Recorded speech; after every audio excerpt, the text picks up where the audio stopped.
Well, I mean, Man, maybe they'll get up early and watch the key plays. I don't think that's good. Well, I will say this: listening around the state, Mm-hmm. that might be what a lot of people do. Yeah, maybe. Just key plays. Yes. I don't know why it gets under my skin. It just does. That one in particular seems to bother you Because I more don't. than I don't most. think you can fake college basketball. It's really hard.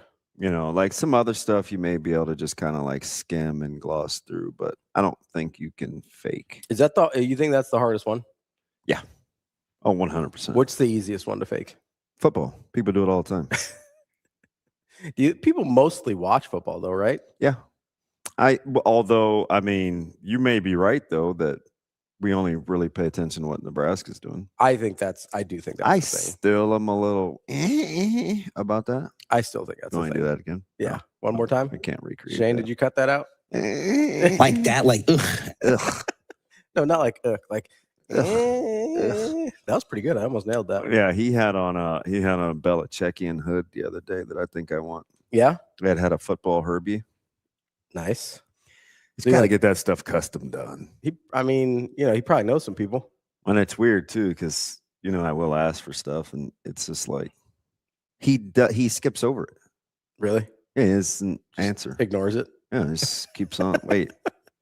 So back to that long sleeve black tee. I want the Maher pullover. Yeah, that the thing gray was nice. one. Yeah, the other day. What was the little logo?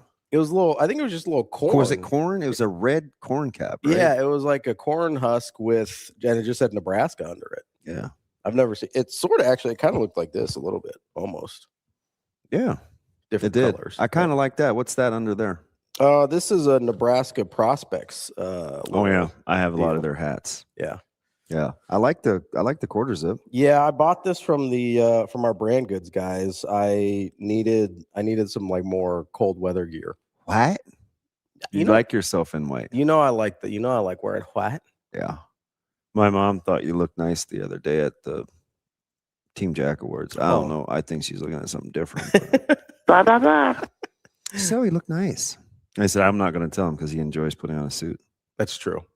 So I didn't want to. Really I appreciate that though from share with that from Mama Benning. That's nice of her. She's a nice person. She is a nice person. Yeah. She asks a lot of questions, but she's a nice person. What kind of questions she asking? Nonsensical.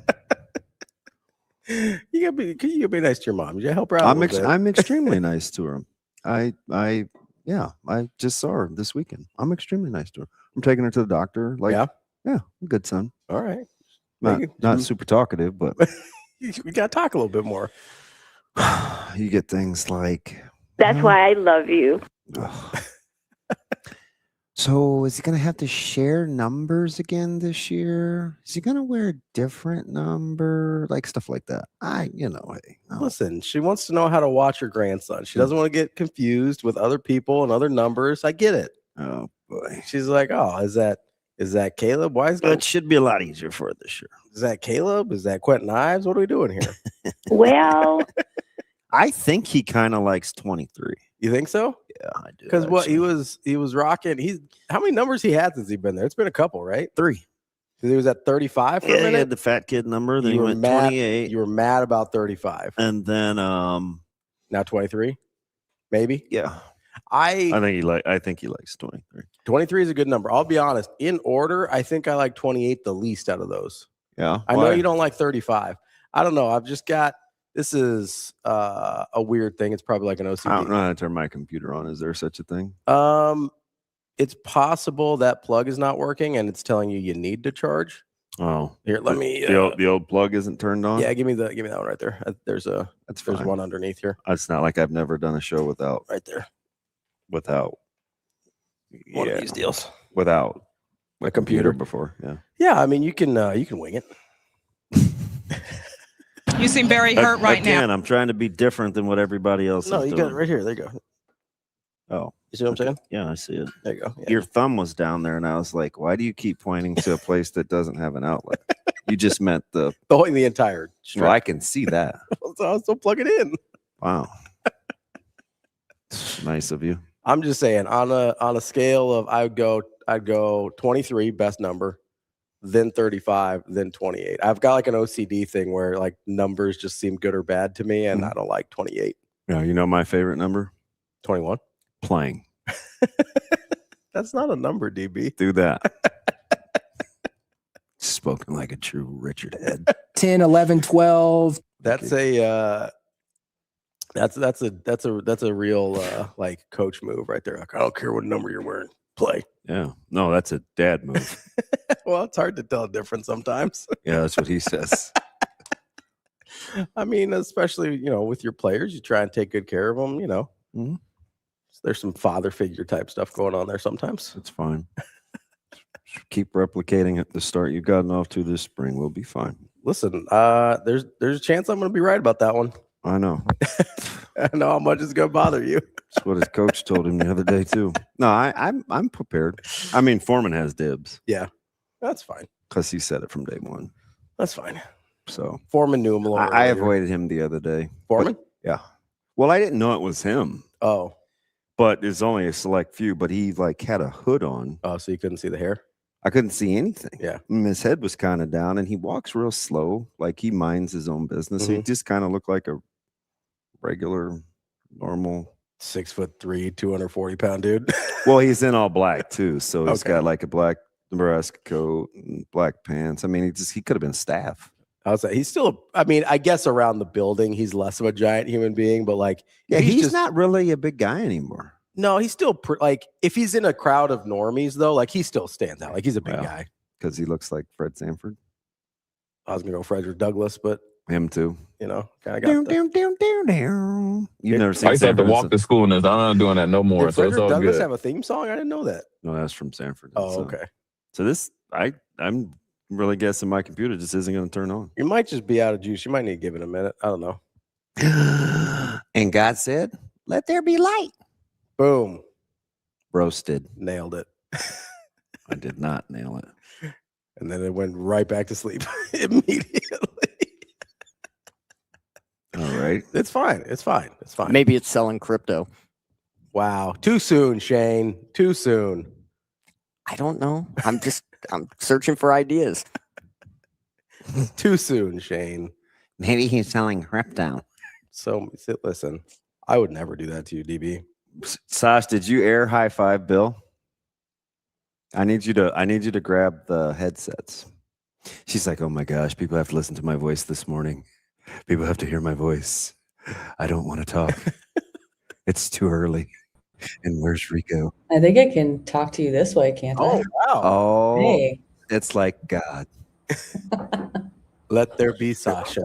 Hey, so did you air high five Bill about his X support find? Yeah, I did. And he said, actually, think Gemini, which is a search tool. He is unbelievably savvy. Yeah. I mean, he's going to figure it out. So Gemini was a search engine, and he like Powered by Google.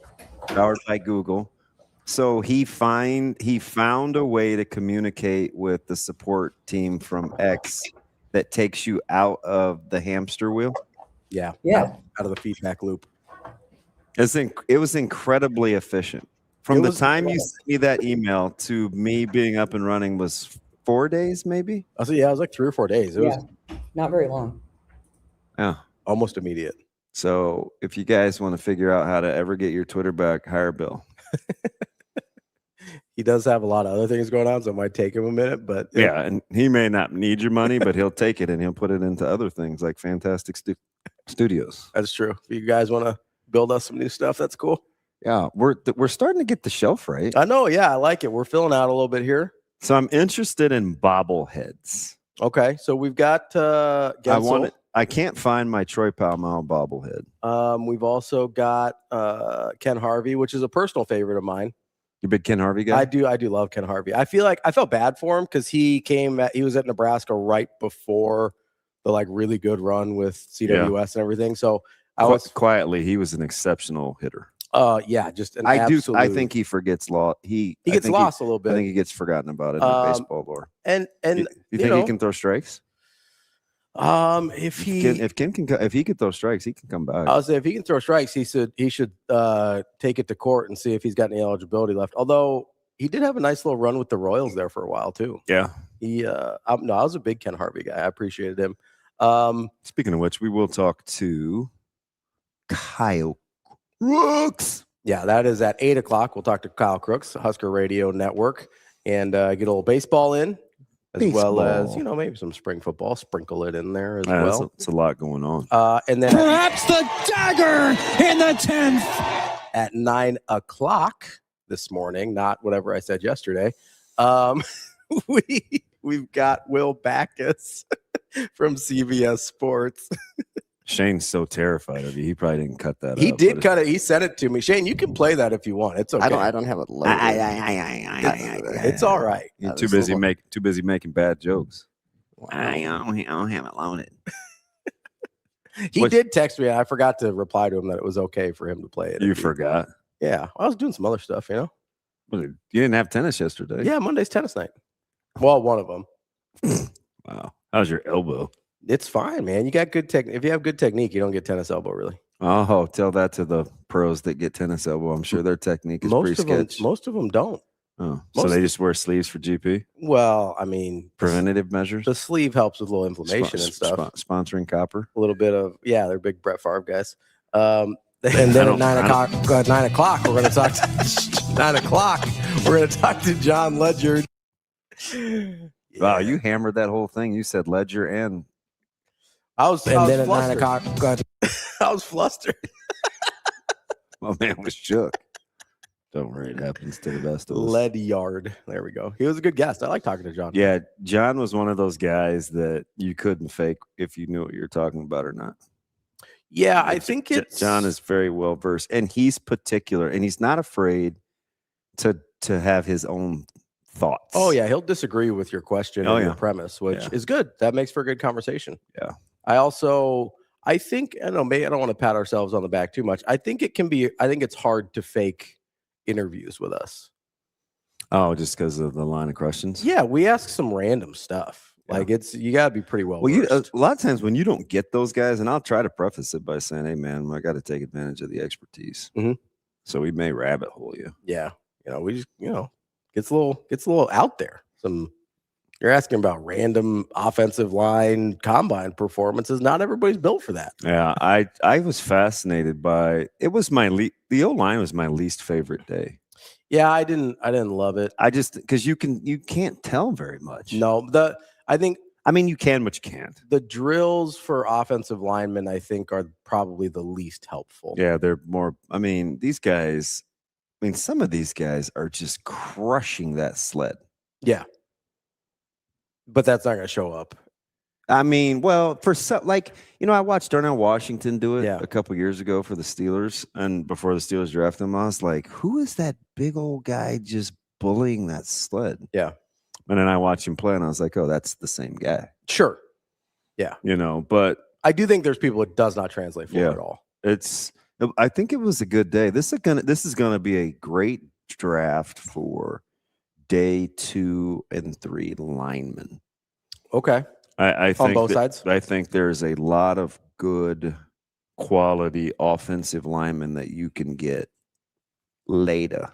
I think you might get some good defensive linemen later too. Yeah. I think day 2 especially rounds 2 and 3, but day 2 and 3. You're thinking of like the Mesidor types that are kind of getting. Yeah, I get the age thing, but I think there's going to be a lot of guys who I like their tape who, for whatever reason, age, arm length, measurables, whatever, didn't hit that first round thing that people like. Yeah.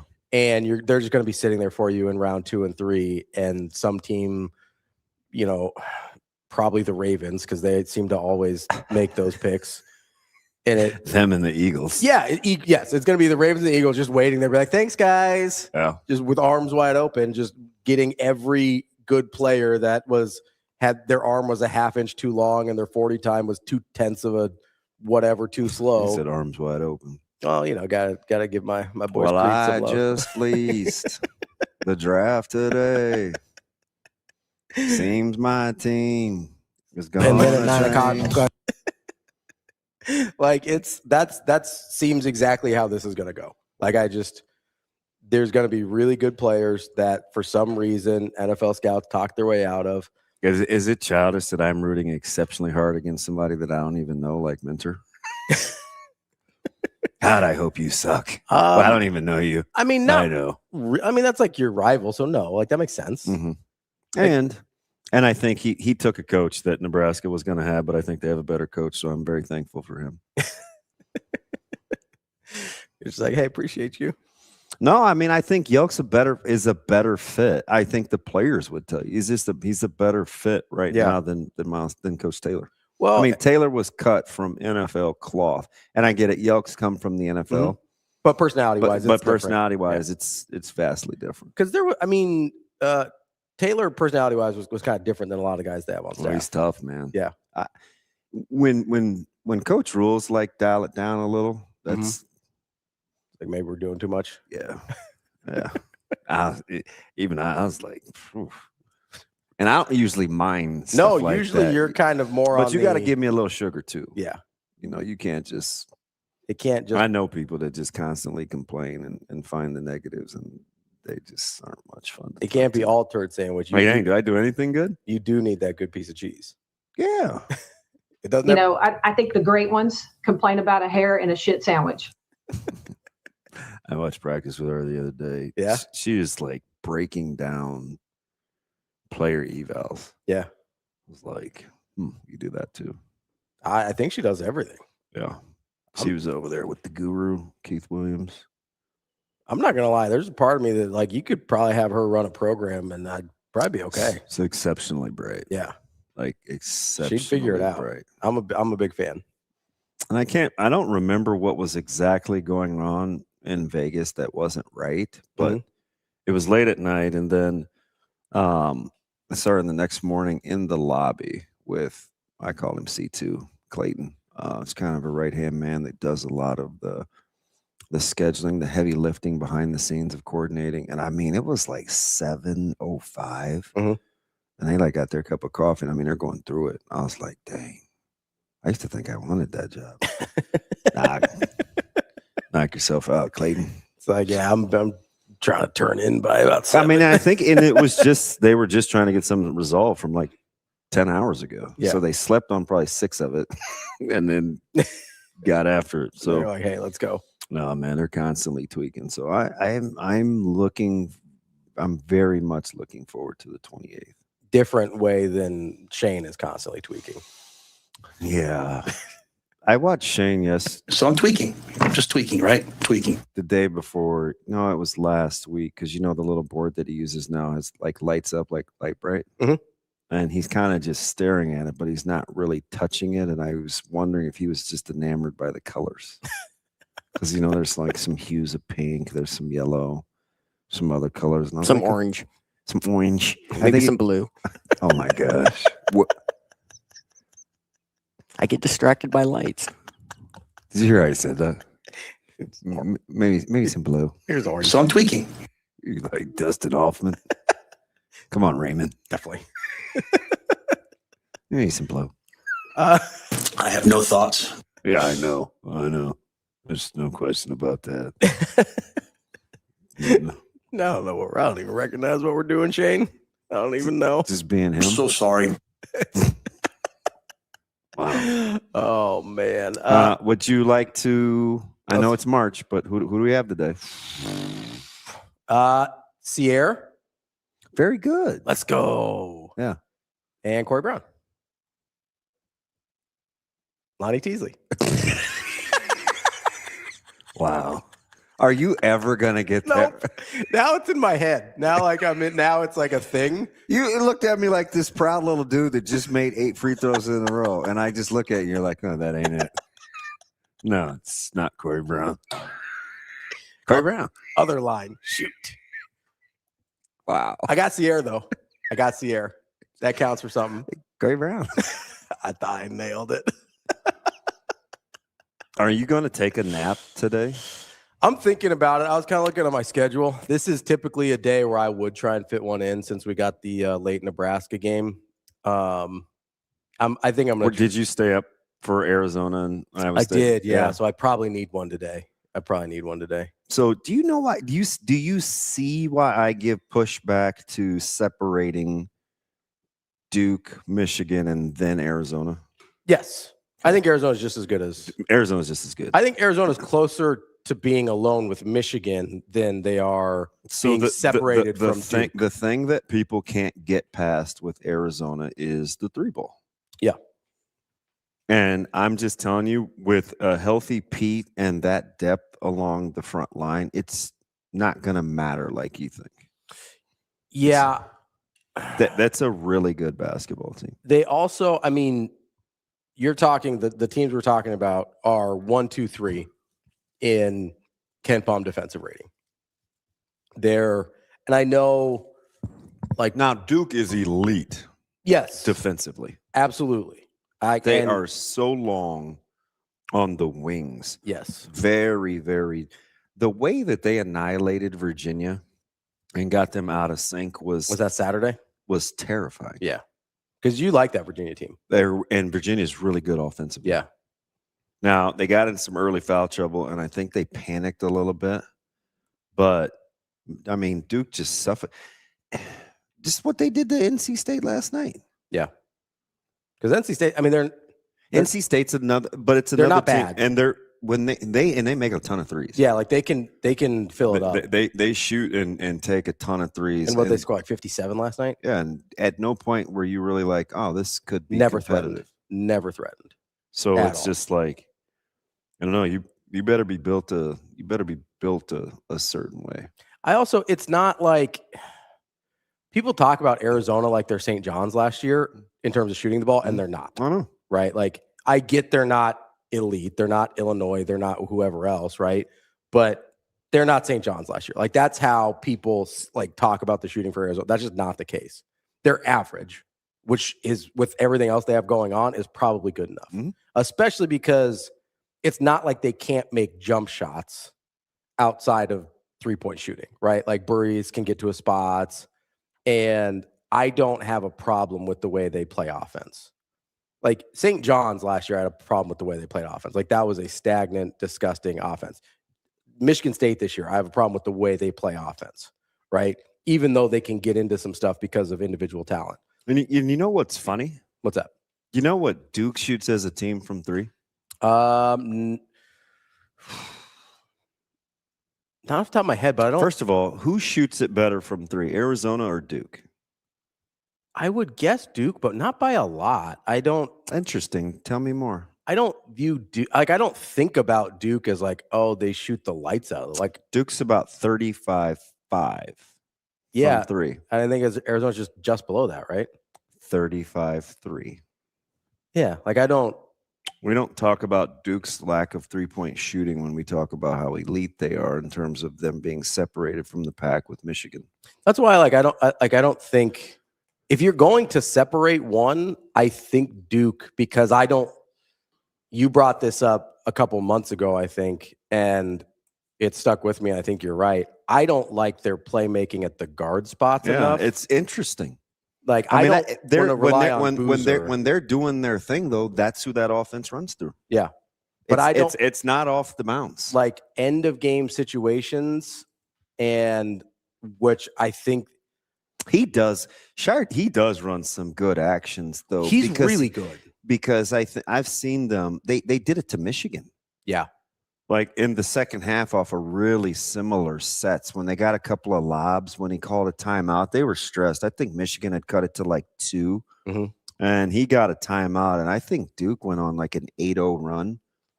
And I think they got 2 dunks out of the next 3 possessions. Yeah. I was like, oh, that's pretty good. I only bring this up as someone who's watched this happen to other teams that he's liked in terms of how they played. A lot of times in March, those things start to go away. Yeah. Like, the ability to get to those things frequently. We saw you saw it with Creighton until they got better guard play. This stuff just dried up in March, right? That's when they started getting, when they had the Marcus Zagorowskis and the Ryan Nemhards and the Stephen Ashworths at point guard, and the Tyshawn Alexanders and whoever else you want to put in that group. Like, they their ability to win in March was directly correlated for their ability with their guards to win out of system. Yeah, but I will tell you, offensively. between Evans, Brown, and Sarr, boy, they will handcuff you. Absolutely. They obviously defended a level that a lot of these teams that I'm talking about that have this issue don't ever defend at. Do you feel different about Michigan without Kaysen? Maybe from like a depth standpoint. I mean, I don't know. Like I mean, they're built to sustain that kind of injury because they are so deep in the backcourt, but he's pretty legit. He is. I guess I haven't seen enough yet. Like I don't have a good sense of what they are without him to be able to say, oh, this is a big deal or it's not. I like him as a player. I just don't. I mean, he's like sub 20 minutes a game, isn't he? You know, so I just don't know what that equates to, what that translates to with a team that does have pretty good depth already. I don't know. The number gets smaller every week of teams that I think can win it. So all right, well let's do it. Where are we at? I assume Duke, Michigan, Arizona. Correct. Florida. Yes. Illinois. No. Illinois is out of the club. We are down to 4. Houston. Yes. Purdue. No. Michigan State. No. Iowa State.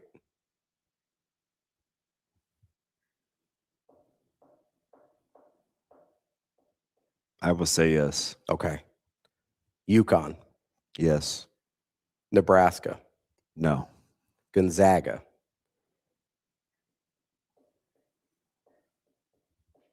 No. Texas Tech. No. Bama. No. I don't think Bama defends well enough. Vanderbilt. No. Kansas, I'm assuming no. Nope. Virginia. Nope. All right, I think we're out of the. You're not an Arkansas guy. Nope. So we're down to 7. Yep, that's about right. We're down to 7. I don't think I would quibble with any of those. I'm almost ready to kick Iowa State out. So the thing you have to worry about with Iowa State is they're capable from distance to shoot it really well. Yeah. And they're good enough defensively to cause you problems. The thing with Iowa State is sometimes when they initiate offense, your point guard doesn't score it well enough to really threaten you. Mm-hmm. And Jefferson, who I absolutely love, is kind of into bully ball. Mm-hmm. So I mean, it has to kind of be right. The offense has to come a certain way, and I don't know.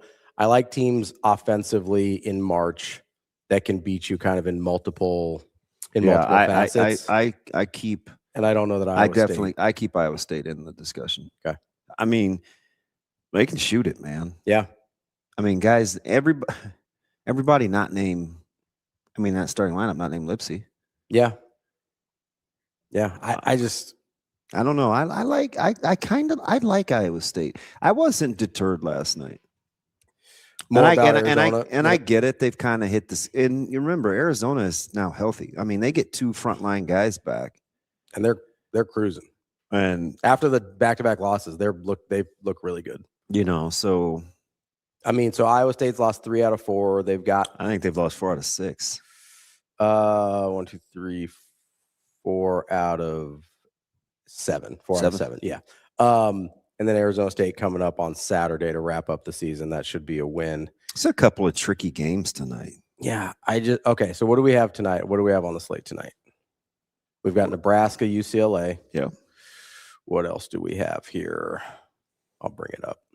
I don't know. The last couple times I've watched Iowa State, I'm just a little offensively. I'm a little concerned. Alabama, Georgia, I think is a little tricky. Yeah, Bama's only a 1.5 point favorite, so that would lend itself to that. Arizona State is a type of team. They're not great, but they can play. They can deal Kansas fits. I imagine that line's pretty tight.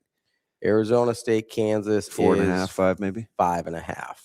Yeah, see, that's kind of tricky. Yeah, for where you think Kansas is versus Arizona State as a program. Yes, I am.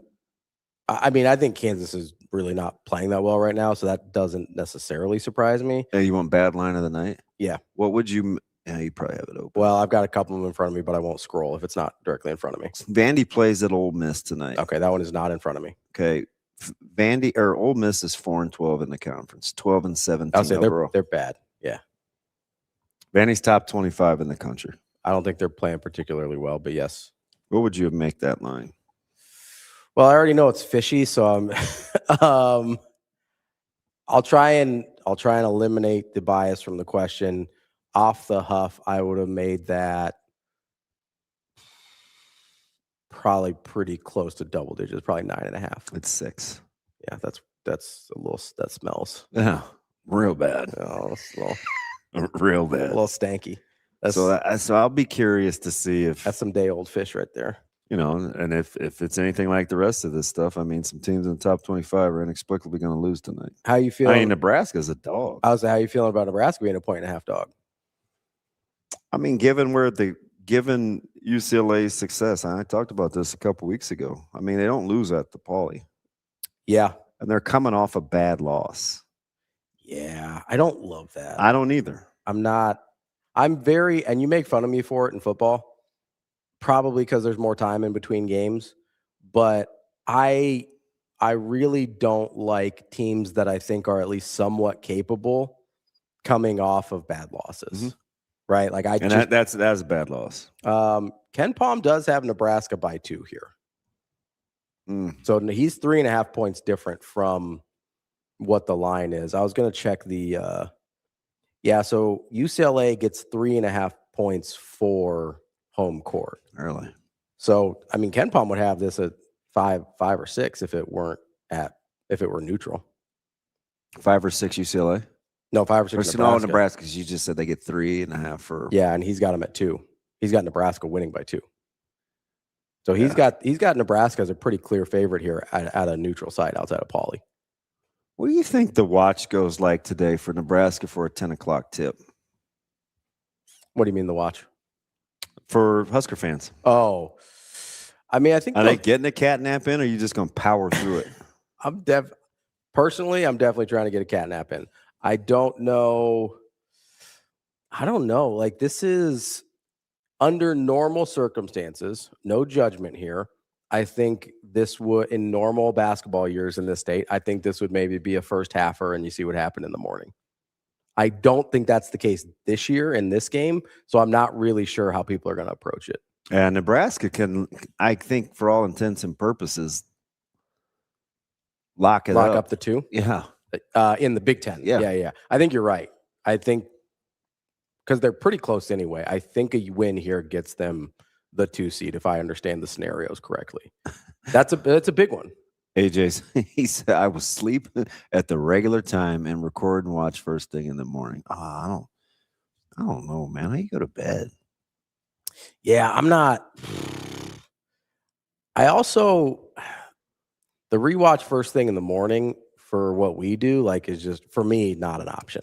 No. That's too early. I'm not, because I'd have to, I mean, minimum, I'm getting up an extra hour early. And that's plus, you never know what random thing I'm going to ask you if you saw either. Yes. So, like, I can't skip, right? Like I'm asking Austin the clip.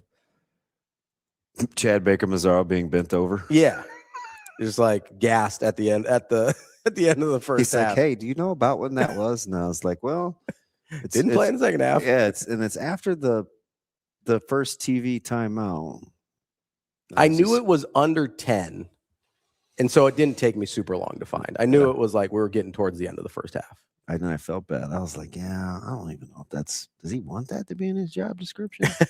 Or should I do that and just send it to him? But I feel like if it has to go from me to him and skip my device, I don't know if that's easier or harder for him. Yeah, there's also, for whatever reason, he is better at finding quality versions of that stuff than I am, because I'll like have to take a picture of it off my TV because YouTube TV won't let you screenshot.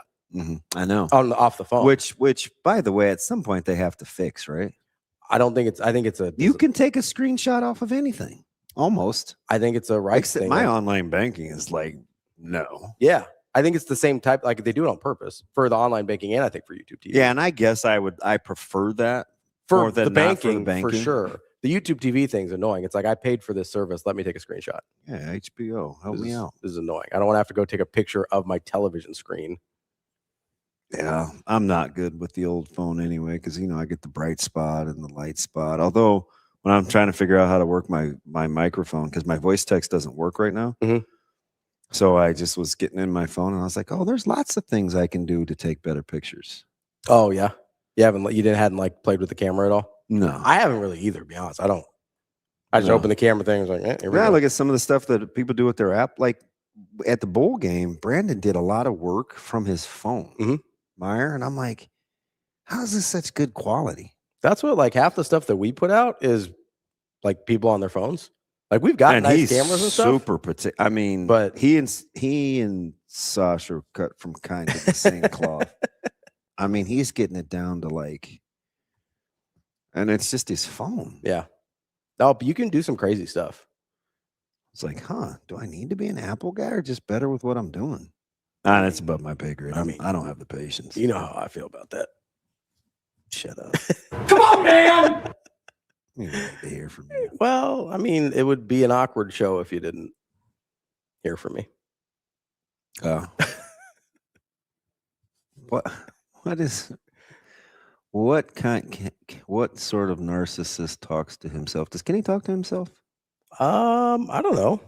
I think a lot of people in chat kind of talk to themselves a little bit, if I'm being honest. Yeah, I do. Although it's two completely different people. Well, yeah, you got Kenny in there. Yeah. Got to be careful with Kenny. I suppressed Kenny all week. That's probably for the best. You don't want to let him out too often. No. Not trying. You're funny, man. Not trying to do that. You're such a funny man. Let's take a quick break here. We'll make Austin happy. Take a break in the first hour, and we'll come back here. Does he prefer that it's like 30 and 30 because we're on the back half? That's all right. I think it's better if there's any at all. One better than none. Yeah.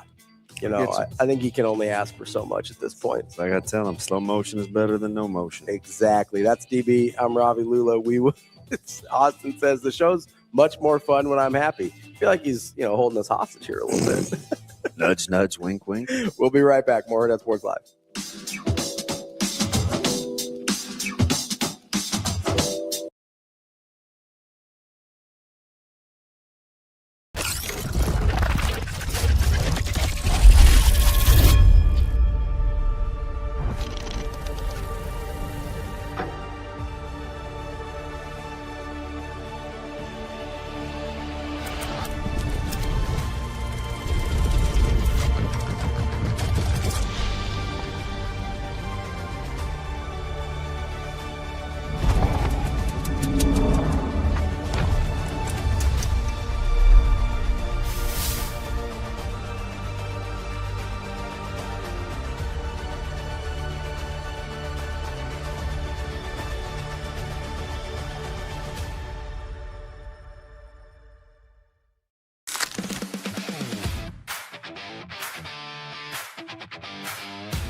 Yeah, so we finished, Thursday practice. We flew up afterwards.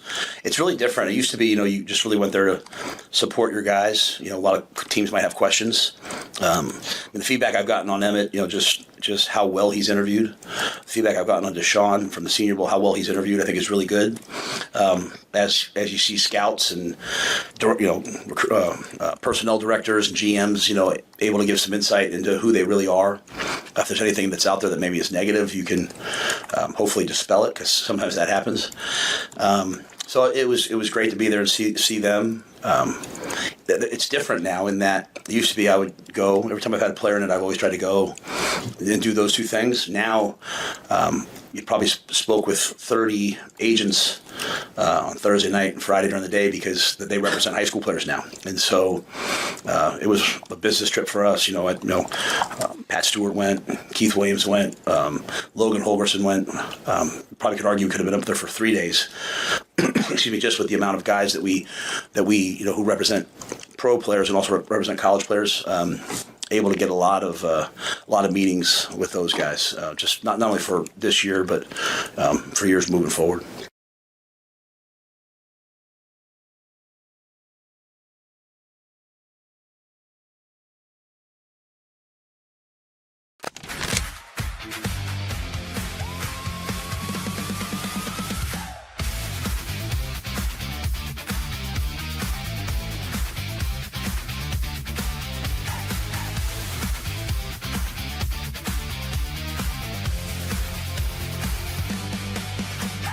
Well, I'd hate to think where we'd be without him. And I've said this before. We've had transfers come in, guys for 1 year, some for 2, but most of those guys were surrounded by guys that had been in our program, and so they didn't have to come in and necessarily lead from the jump. And these guys are trying to figure out our offense, our defense, the names of their teammates. You had all that going on, and they've done it. They've done it with a smile on their face. They've embraced it. And Josh, to Nick's point, with everything he was going through, you'd have never known it at practice. You'd never known it in the locker room, because he was a rock for those guys, and showed up and went to work, and obviously proved how important his teammates in this program and this university are to him. So it's they've been absolutely a thrill to coach. They really have, and there'll be guys I'll be in touch with the rest of my life.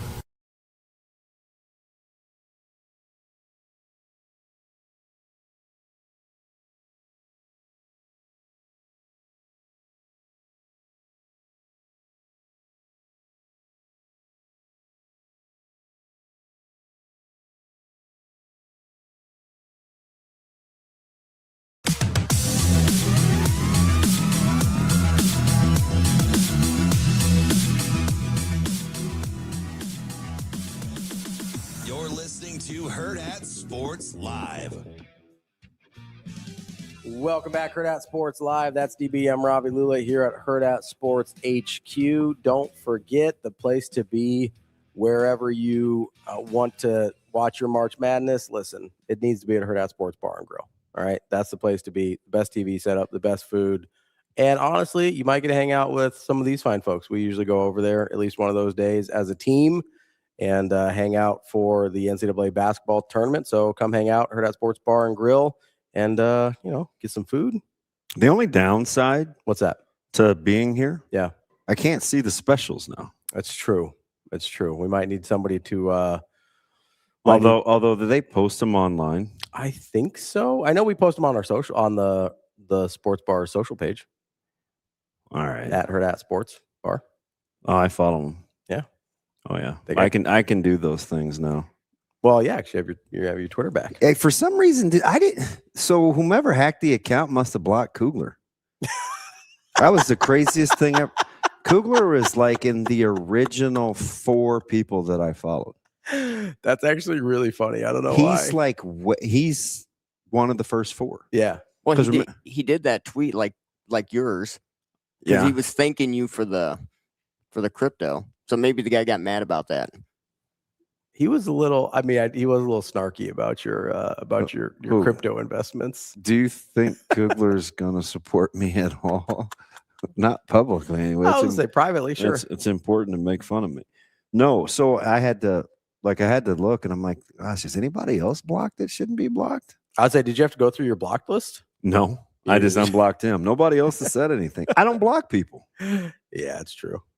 I'm trying to figure out who my very first follower or my very first follow was. Yeah, he's definitely. I don't follow that many people, so this shouldn't be that hard.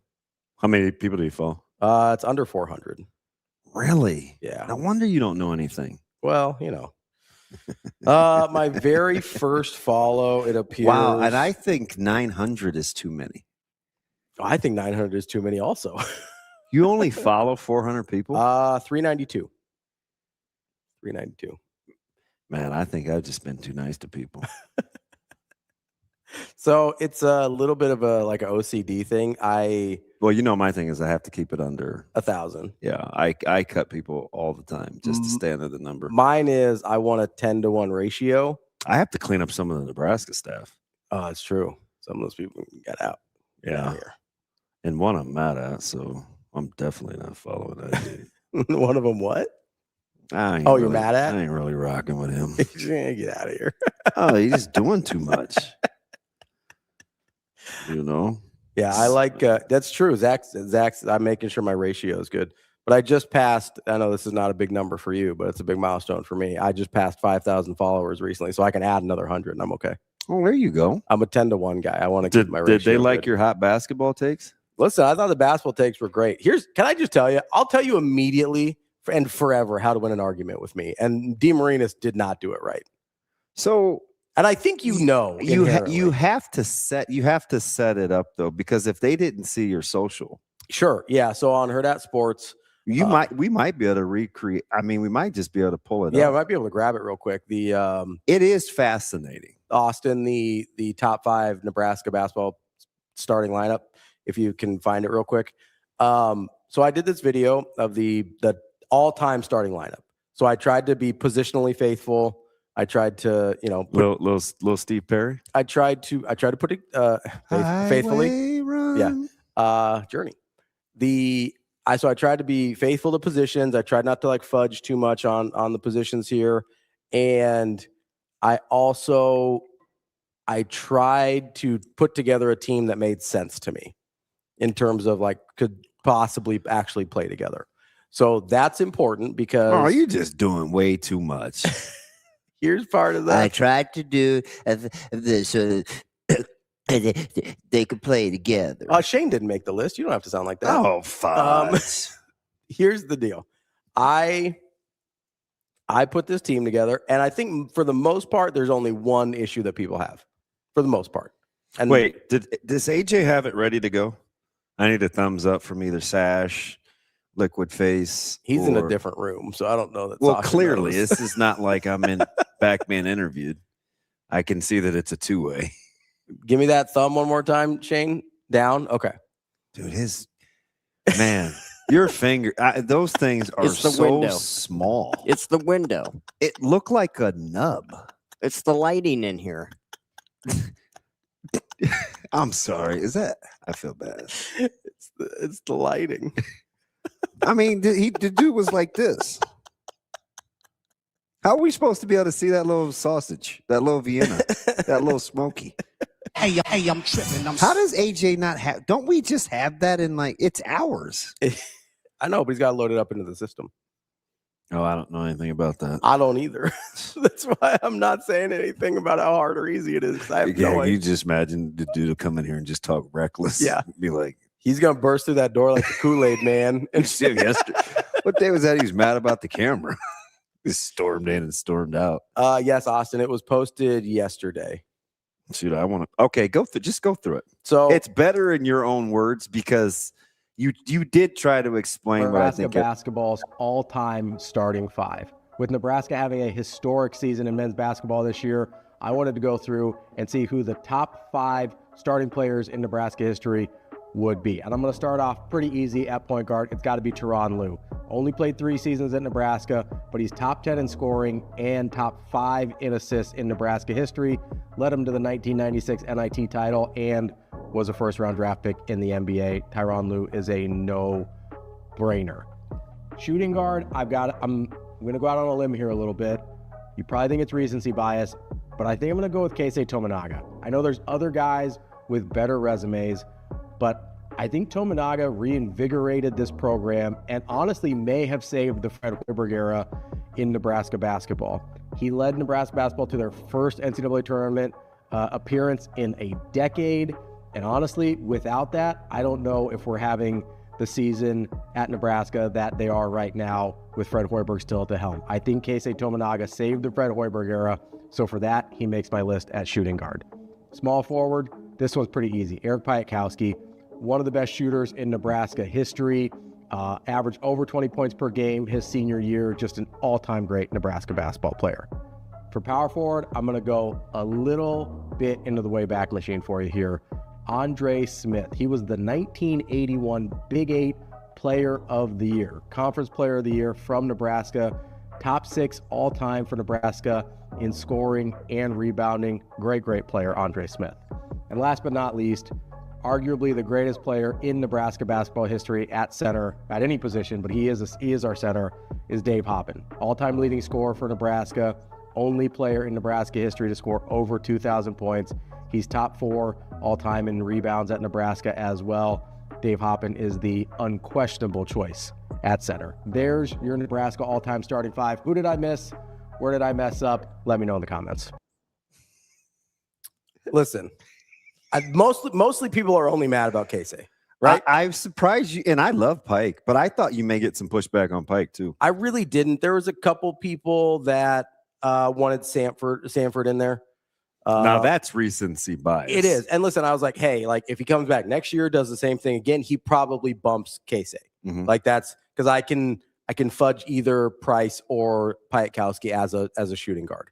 I don't feel great about it, but I feel like I could do it. But I didn't really get any pushback on Piatkowski. I didn't really get any pushback on Andre Smith. You can't really push back on I think Hoppen. Andre Smith may be Sip's favorite player in Nebraska basketball history. That's interesting. I'm pretty sure. Yeah. So we did a draft. It was myself, Sip, Jacob Bigelow, and one more. We did this over the air. Mm-hmm. And you got to take 6. Okay. You guys do like a round robin? Yeah, and I don't think Sip took anybody after 2000. When was this draft done? Shane, when was that? Probably 5 years ago, maybe? I was going to say 17 or 18. Okay, so it's been a minute, but it's a while ago. I think it was before COVID. So, I mean, especially you're probably only picking from about one team if you're going from 2000 to 17, 18. Like there's not a ton of guys in that. I wish I still had my list because we put the list to see Twitter. And I think my team, it was either me or Jacob. Yeah. Bigelow. Who I think the Twitterverse liked. It was Twitter back then. But yeah, Sip, Andre Smith might have been his first pick. I mean, and we serpentined it. Conference Player of the Year, like that, he was phenomenal. I'm not going to pretend like I went and tried to find some highlights while doing this video on everybody. But mostly on some of the older guys had to go off of stats. He was phenomenal. Yeah. Like severely underrated. A guy you don't hear talked about in Nebraska basketball history very often. Like really, really good player. So I think he won Conference Player of the Year. How many guys No, I understand. Like I think one of the best two-way players that we don't talk about is probably Cookie Belcher. So I'm going to full disclosure here because that's the one people killed me on was Keisei Tominaga. Eric Strickland wasn't my second pick. It was Cookie Belcher. If I went with normal logic and just picked who I thought the best shooting guard was in Nebraska history, I'm a Cookie Belcher over Eric Strickland guy. And that's not hating on Strickland. I loved Cookie Belcher. Yeah. Like that was just my guy. I liked those teams. I liked that late 90s era. Like I liked watching Cookie Belcher play basketball. But I think I feel like I laid out my logic pretty, like you can disagree with it, but I'm pretty clear on why I picked Tominaga. No, I understand. Right. You were getting cooked. And I was like, Here's where Dean Marinas misses me with that, right? Is I don't tell you how to win every argument with me ever. You need to start with the points I made are valid. Whether you agree, disagree, or not.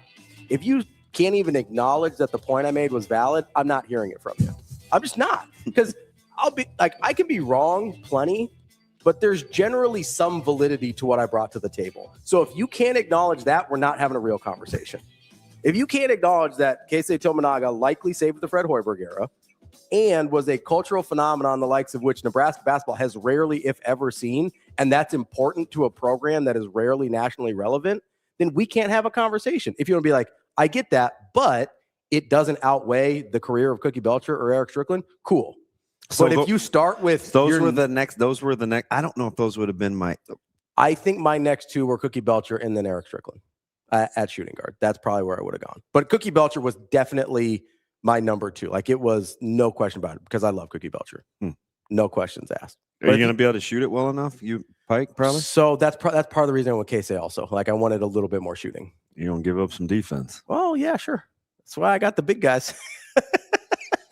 And listen, you put Lou on there, man. You can lock him up. Shane, if Nebraska, it probably is not dependent on if they win or not. And I know we got to get to Kyle, and he's kind of a stickler for time. But I want to grab Kerry Cohorn coming up here too over the next week. Yeah, absolutely. On a Talk Hoops.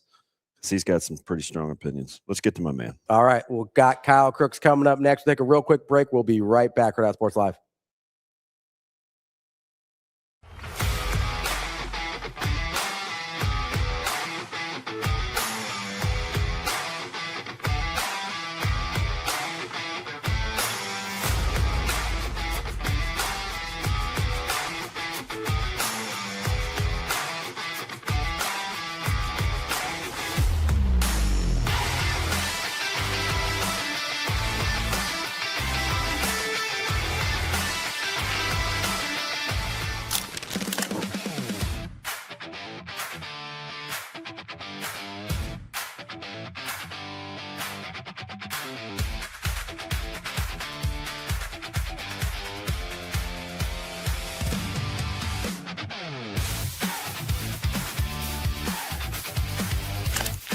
Yeah, I mean, I think that, there are several metrics that are utilized to determine, one's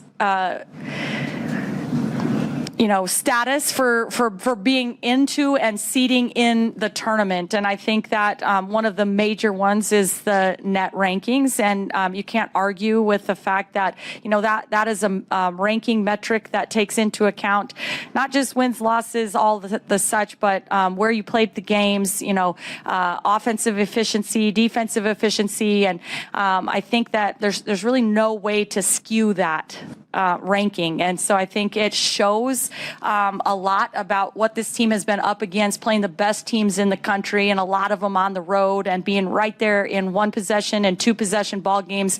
I think this team has proven to be competitive against teams that are going to be, hosting games in the NCAA tournament. And I think that's what they're looking for down the stretch is really competitive games.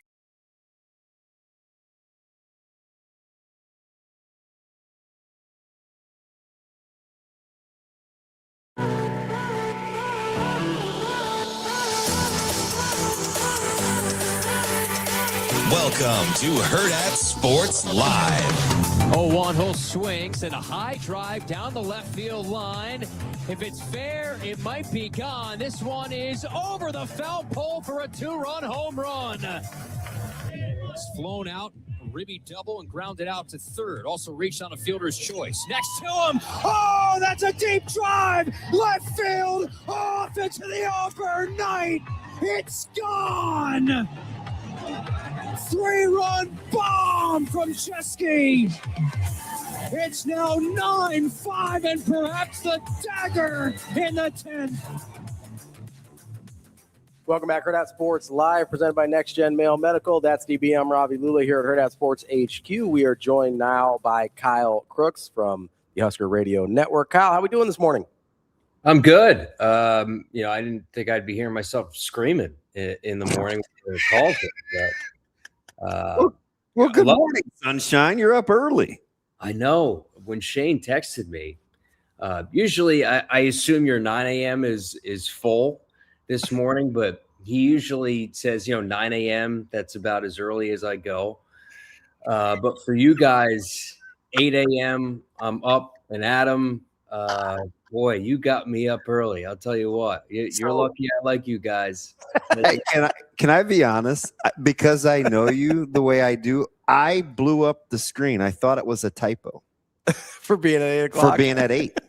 I legit thought it was a typo because we kind of laid out this week, last week on what we wanted to do. And I was like, there's no way Casey wants to do an 8.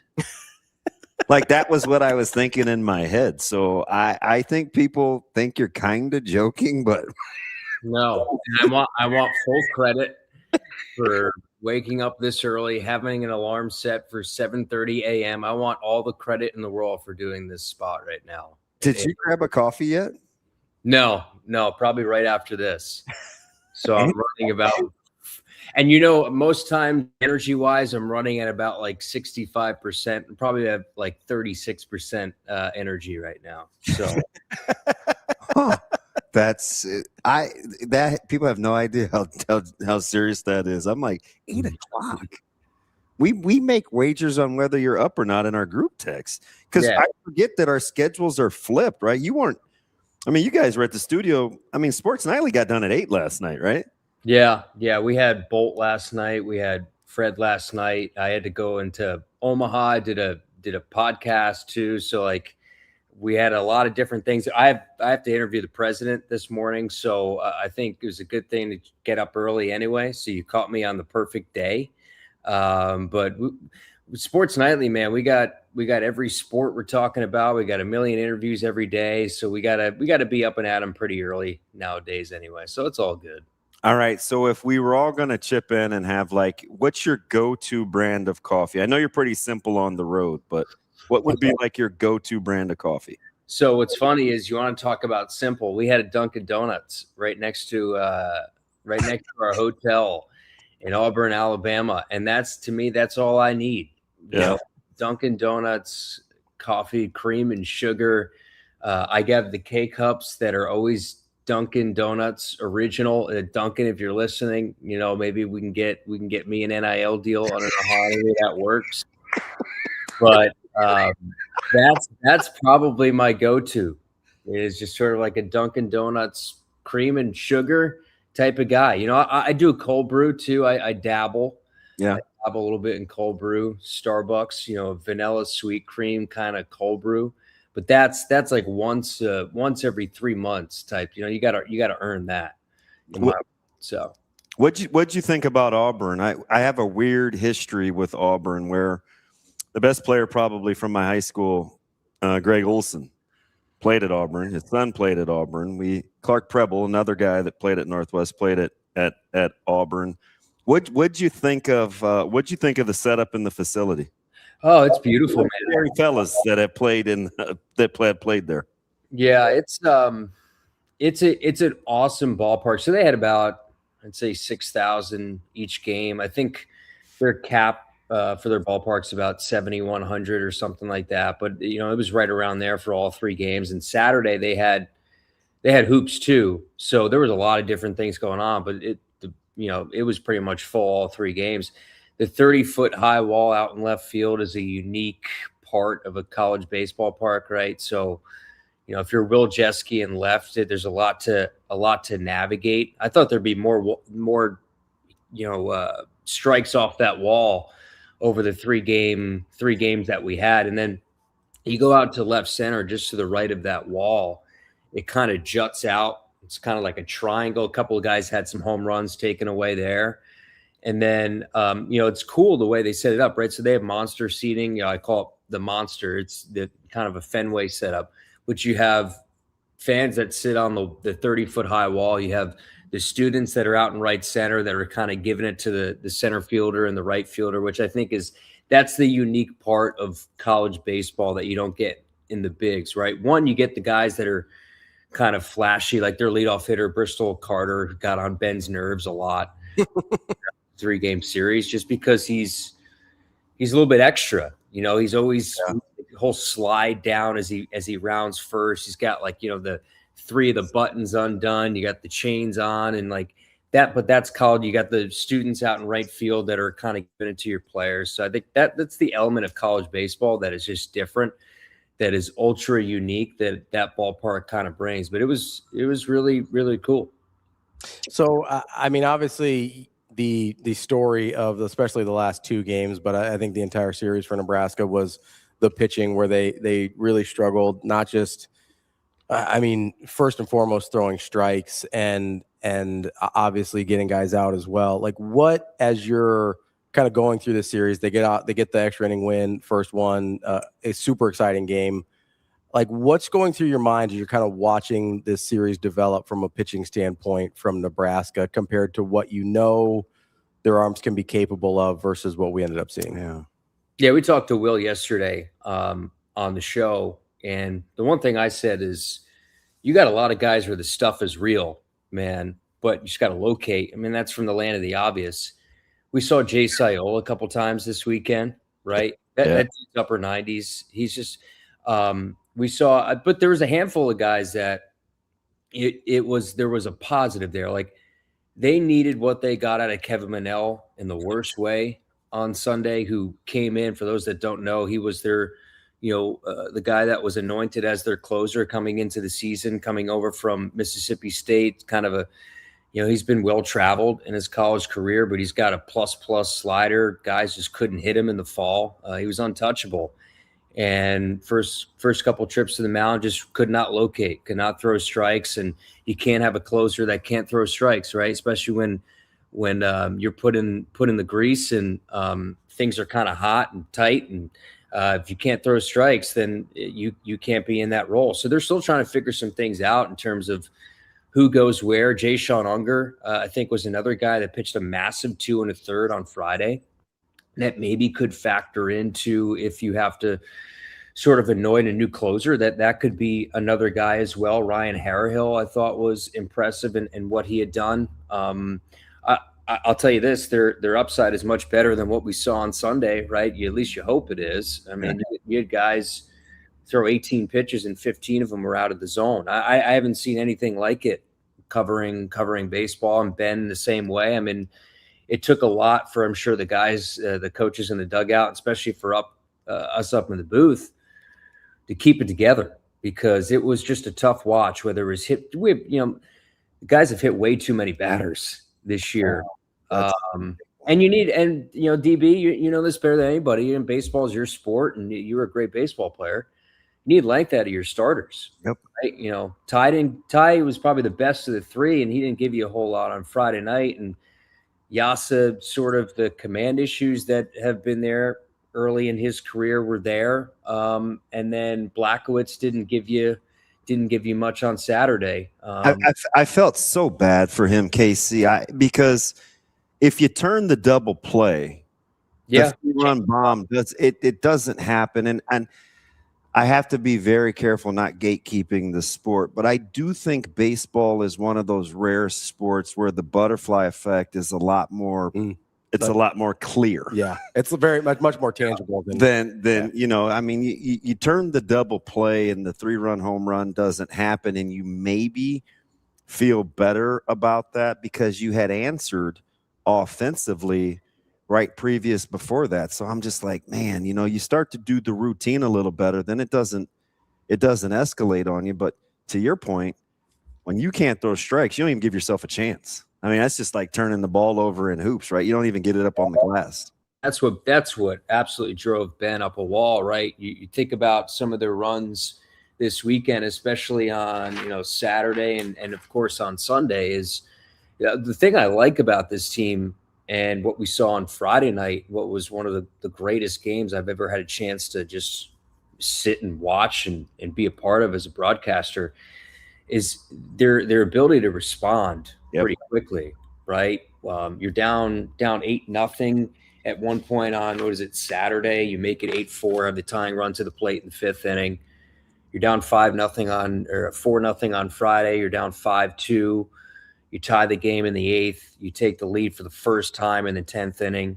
Offensively, they're much better, I think, than last year. Especially, they had the issues offensively to start the year last year.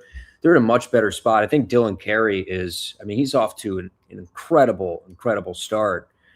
you get Jet Buck going, you get some of these other guys going, and I think the offense is something you're not going to have to worry about. And I truly do like this pitching staff. I think you got some guys on the weekend. I think they're still figure out Sunday. Cooper Kasky, he'll start today against Omaha. I think he very well could be the Sunday starter when it's all said and done. He was the MAC pitcher of the year last year at Miami of Ohio for a reason. His stuff is legit. His mound presence is legit. I think you got a lot of guys in the bullpen that are up for the task. That again, the stuff is real, and I think this is a really darn good baseball team. That again, taking one out of Auburn, I probably would have signed up for that going into the weekend. Yeah, Katsky's a big, strong kid too. Funny story, Casey. His grandpa was my PE teacher. Really? At Omaha Northwest. And the last time I saw Katsky, he was taking snaps at Burke in 2023 in the quarterfinals of the playoffs when we played West Side. And he left right after that to go back to playing baseball back in his hometown. But I think you'll like his competitiveness too. You know, he's a big, cock-strong kid, and he'll compete. Because I think for this team, at least historically, middays have been their bugaboo, or midweeks, I should say. So, I mean, to try to establish some sort of consistency, getting wins in these midweek games is critical, especially coming off this weekend. You want to settle your staff down at least. I'll tell you what, starting Katsky on in a midweek game, that puts you in a pretty good spot right there to have a conference pitcher of the year as one of the guys that's going to start for you at a midweek. And then I believe Will said yesterday Price Bender is going to start on Wednesday against South Dakota State. And then you're on to Big Ten play this weekend, right? Michigan State opening weekend, they took the lasting memory of doing the prep on Louisville. They took 2 of 3 from nationally ranked Louisville to start the season, right? So you're not getting any gimmies to start Big Ten play. But this is a team that has a lot of expectations within conference. I know, Will was definitely he was angry after Saturday and Sunday, probably even more angry after the games they let go in Arlington against Louisville and Kansas State. I just think he knows how good this team could be. And just watching them through 10 games, I think he's dead on, especially what we saw in Arizona, right? Those are some good teams they played at opening weekend, and they beat up a bunch of them. So, I think they know what they got. Kyle, when you're looking at this team and we've obviously kind of went over a lot of the issues with pitching, whether, obviously the throwing strikes are an issue, the longevity out of the starters is an issue. If you had to pick one that was easier to fix, would it be, say, getting consistently, I'm not even going to get crazy here, let's say consistently getting 5 innings out of your starter, or knowing that your bullpen would be able to consistently throw strikes? I know that sounds like overly simplistic, but I really do think one of those two things would go a hell of a long way. Yeah, I think just from playing the numbers game, right, you'd probably say, just because there's so many variables with a bullpen, there's so many different guys, so many different arms, I'd probably say I'd put my money on the weekend guys figuring it out. I obviously wasn't here, but you look at Ty Horn and what he was able to do, and the back half of last season, and taking the mantle as the Friday night guy. I think he has the confidence to be that Friday night guy. Certainly has the stuff to be that guy. Again, he was going pretty well there for a bit against Auburn until just kind of the train got off the tracks. And then I saw what Yasa did in his first couple starts, right? And for whatever reason, it just didn't translate to – Auburn's a really good lineup, right? Yeah, especially Fralick. Yeah, they're tough. Yeah, I mean, top of the lineup, Carter was, the 2 McCrane brothers. DB, I know you're watching the games, and Mason McCrane, 6'6". The guy ended the game on Saturday with that home run out to center field. I mentioned it on the radio, but he has a lot of comps to Jack Caglione just because of his sheer size. He was 5'6" ribbies on Saturday. Dude, he just looks massive out there in right field. Like, he just looks like a big, strong dude. It's sort of comical. Like, it looks odd. Yeah, and his brother Brandon didn't help either. So the McCrane brothers are on my my thumbs down list. Hopefully we don't have to see them again. But Rob, to answer your question, I'd go to the weekend.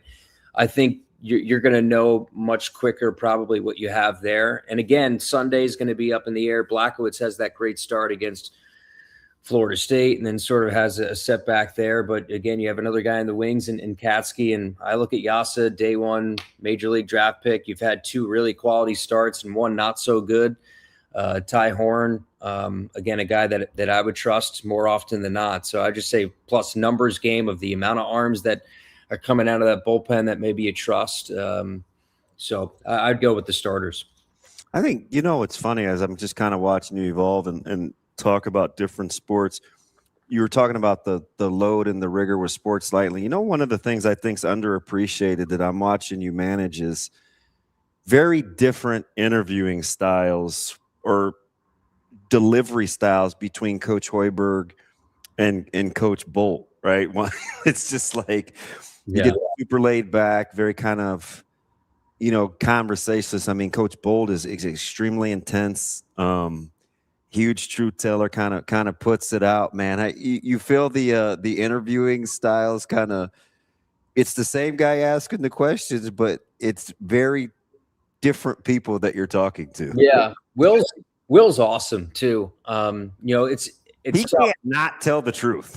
Yeah, he's the best, man. And I think a lot of baseball guys are that way.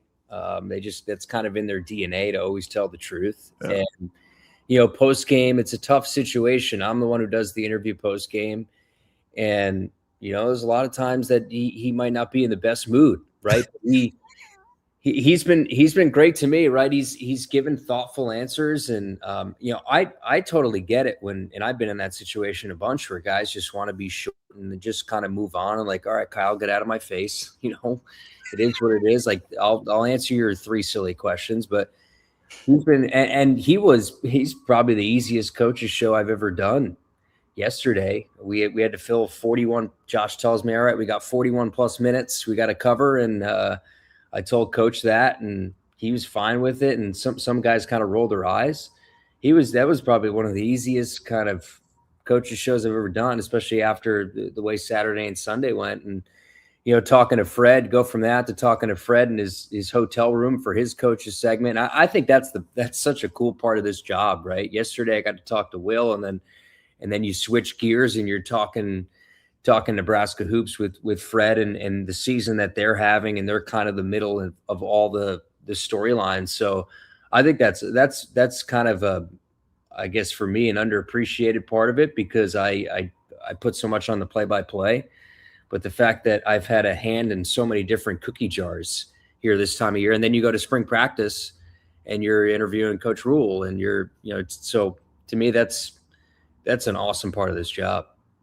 Kyle, when you're talking about some of the different things that you cover, the sports and the different coaches especially, is there a part of the job you like more than you thought you would?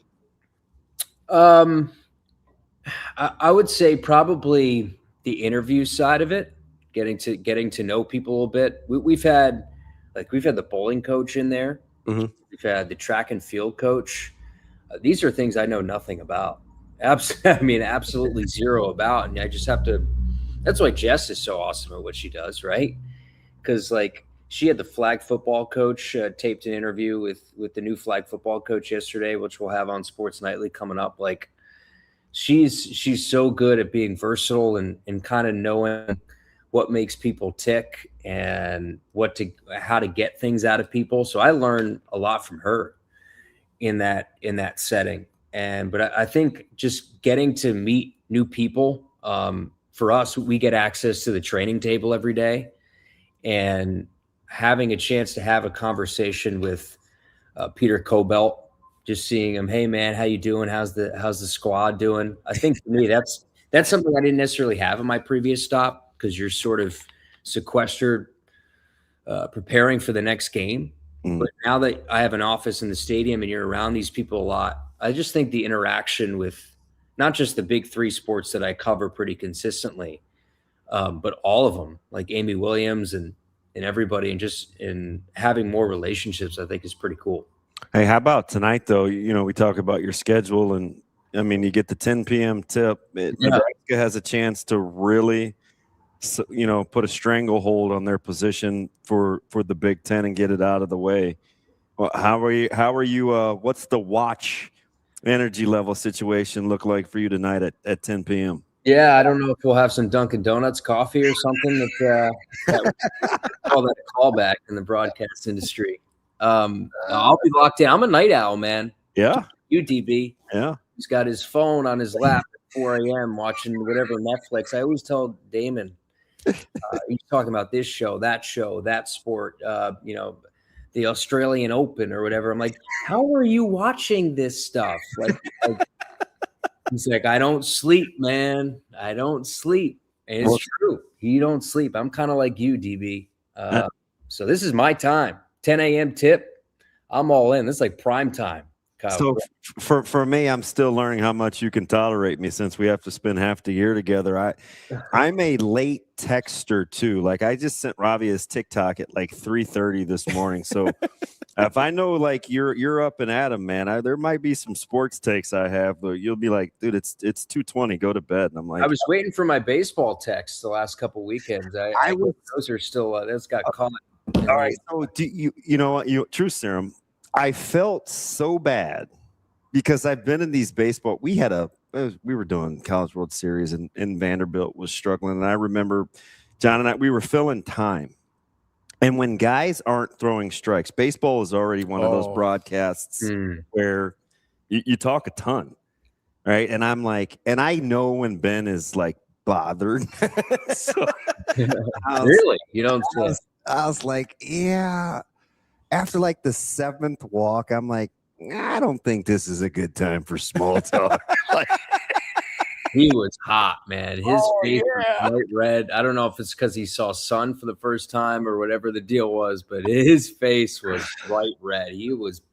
What do I say, Casey? It's like could really use some strikes here. It's like, hey, mix one in the zone. Like they weren't even giving themselves a chance, and if the chair spins, I know he probably gave it the old, or the hand. Yeah, I could just see it all unfolding. So I was like, I don't think I'll gas the fire. I don't know what you do for small talk there. Yeah, it's fair to say that that GoPro footage from that game might go in the trash. We don't need that. We don't need that GoPro footage. DB, I was on a podcast recently, and I was telling stories like, "Do you have a good Damon Benning story?" I said, "Where do I start?" I went to the Maryland trip. The one that stood out to me was setting up the booth, and Damon goes to. I don't know if you guys have told this story on this show. I'm sure you have. I don't think I have, Casey. The Maryland story where so it's sealed shut, Ravi. Mm-hmm. It's like a bulletproof glass. I don't think like an RPG is going to get through that thing. I mean, it was thick. And we're setting up, and he goes to look out the window, and thunk, he smacks his skull right into that window. And we brought that story up yesterday, or a couple days ago, and me and Jess were just talking about it and just talking about that memory. And then I almost knocked myself out. He was concussed, Ravi. He might have been bleeding. We were looking for a table, right? Because Kyle's very particular, and he wanted Brandon Myers stole it. And there was one outside. So I saw this guy eating Pop-Tarts, and he came down, down the stairs right out. So I wanted to see if he was going to bypass the table. So I wanted to follow him, and I did a real sudden movement to see where he went.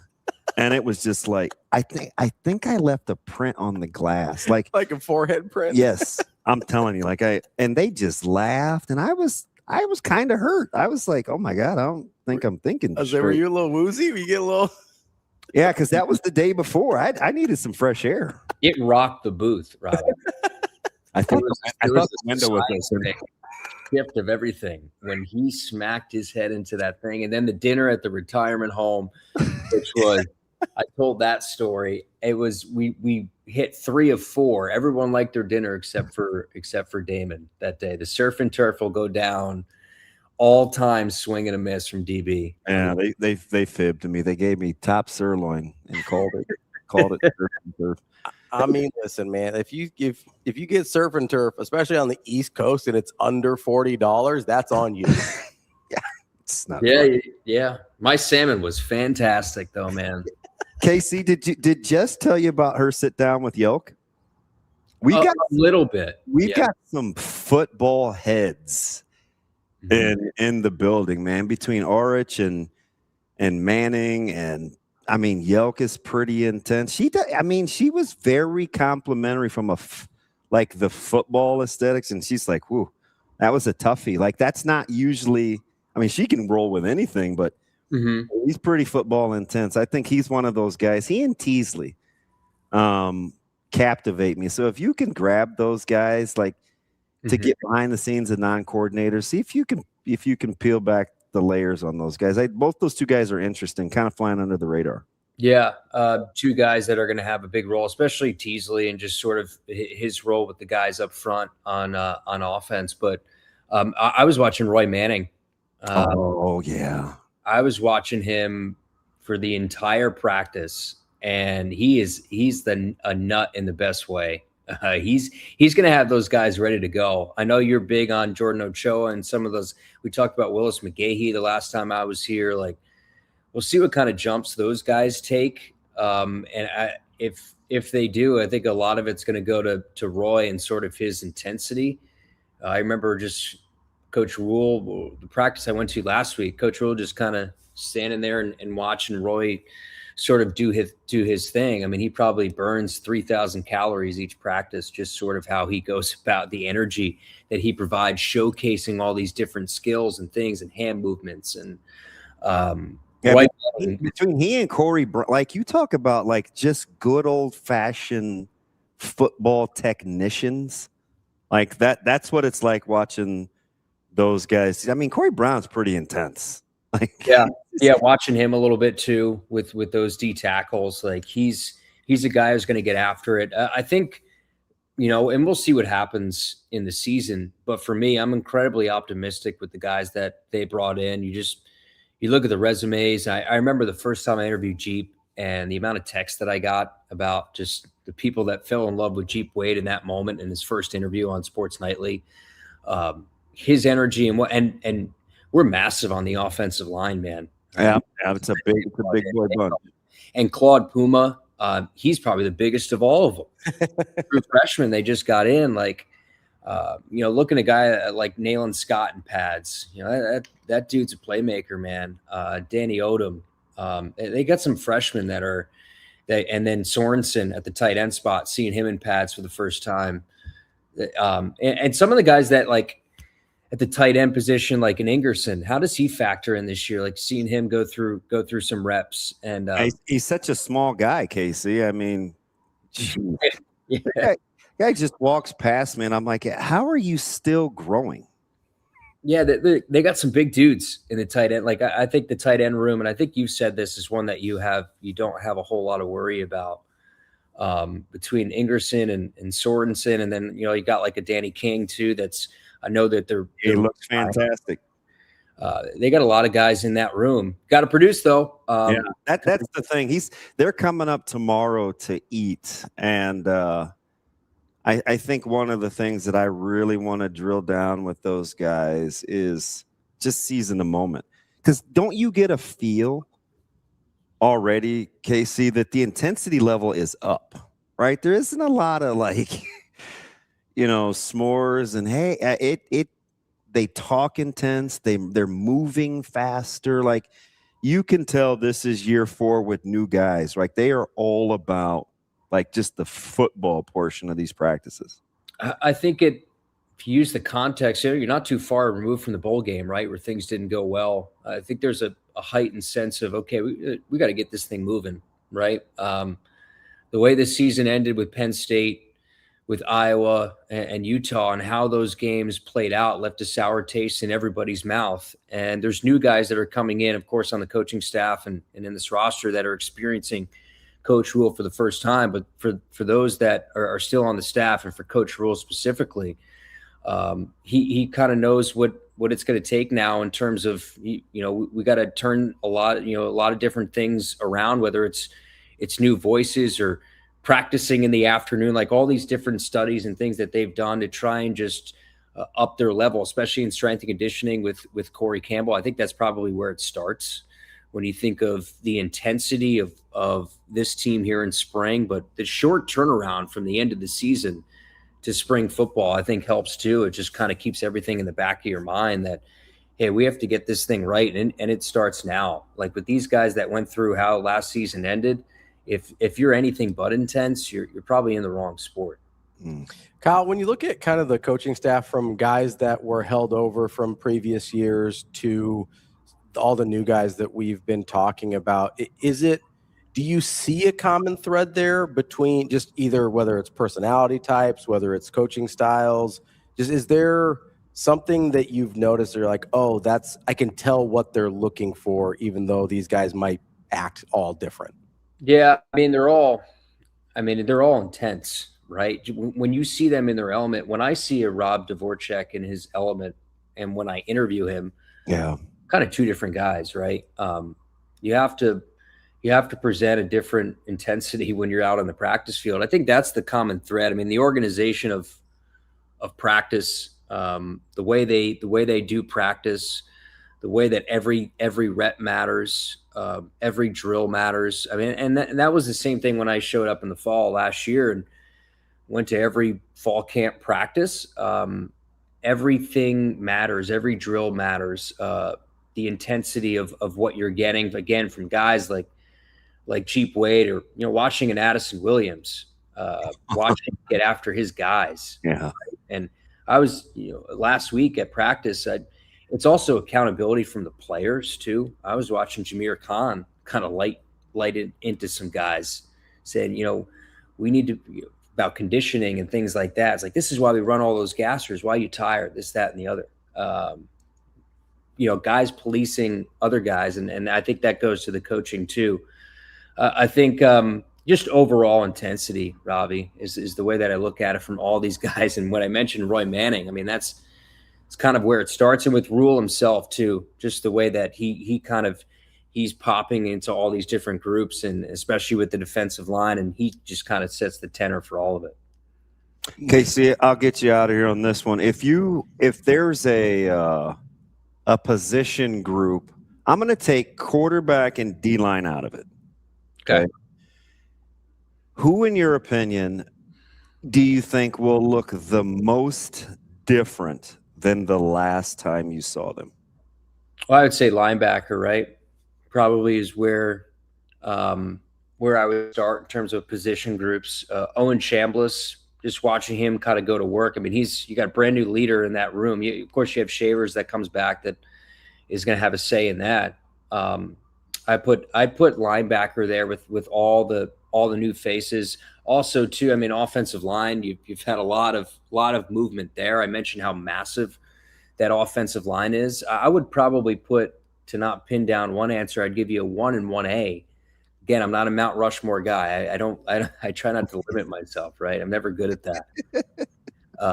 I'd go linebacker, where I think might take the biggest jump this year. I know for you going into the offseason, you said the second level of the defense is where it probably has to start in terms of what has to change. Yep. A lot of people went to the defensive line, and that was kind of the low-hanging fruit.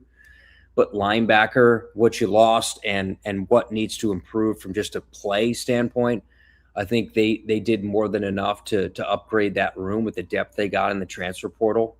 And then offensive line too. To supplement Evans and Pritchett, those three guys that you brought in, I think that has, and the offensive line, especially towards the end of the season, was not really the issue, right? I agree. It was not. No matter how much people want to get on Donnie, this, that, and the other, that was not the biggest issue with this team. But I think they've upgraded with what they brought in.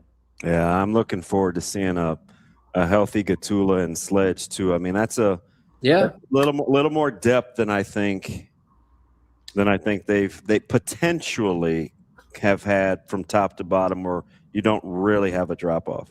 And Canuck too. I mean, Canuck's played some snaps. Of course, started the watching him practice the other day with that club, and then he went and got work after on his own on the sled. And I asked him because he's the type of guy, he practices so hard. It was physical. They're scrimmaging, and it's I just asked him, and he's like, man, I'm just trying to deal with playing with one hand. So even at this stage of being in the program, it's guys like that I think feel the competition of the other guys. Mm-hmm. So they're like literally trying to steal reps. One of the nicest guys I've ever been around. He's a great talk. He's a great guy to talk to. Fantastic. I was happy for him when he had his opportunity to start the bowl game against his old team. But also, guys, too, I'll say this: running back Jamal Rule looks like a stud. EJ Barthel stays in the same complex I do. I saw the elevator opened and Barthel was standing there. It's the second time it's happened.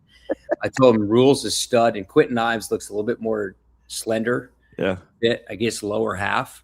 I walked in, he was wearing 21. I said, Emmett's still here.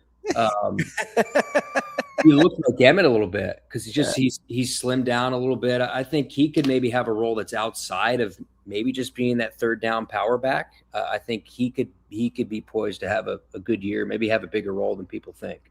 Yeah. That is Kyle Crooks from Husker Radio Network, the director of broadcasting. I want to make sure I get the official title out there. Call me whatever you'd like, Ravi. People have called me worse. I'll say that. Kyle, appreciate the time. We'll talk. Thanks for waking up for us. Go get your coffee. I'll see you this week, buddy. Quite literally only for you guys. This early. Appreciate you guys. Talk soon. Thanks, Casey. That is Kyle Crooks, the director of broadcasting for the Husker Radio Network. That's a deep drive. Left field. He's low-key funny, dude. Except it's not low-key anymore. Hot Danger wanted us to follow up. He goes, hey, track's pretty simple to understand. You just run fast and turn left. I think he meant more like rosters and things like that, maybe. Hot Danger. That's what, I'm guessing. Also, you forget about the field events, Hot Danger. There's other parts to track and field. Yeah. I'm a big field events guy. I think just negotiating. I like the throwing. Where people are.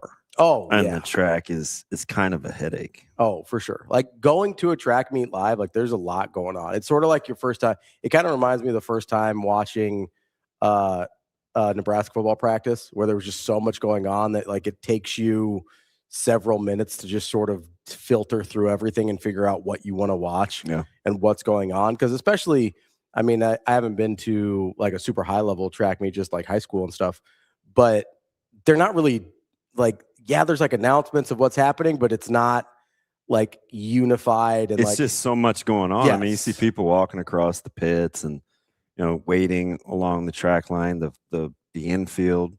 Shane, that's what they call it, right? It's the same as in racing. It's the infield, the grass part. Yeah. There's just, it's a lot. And I like watching tracks. So I do prefer to watch it on TV because they filter some of that stuff out for you. But I mean, track is, I'm a big track guy. Yeah. In terms of enjoying watching optics.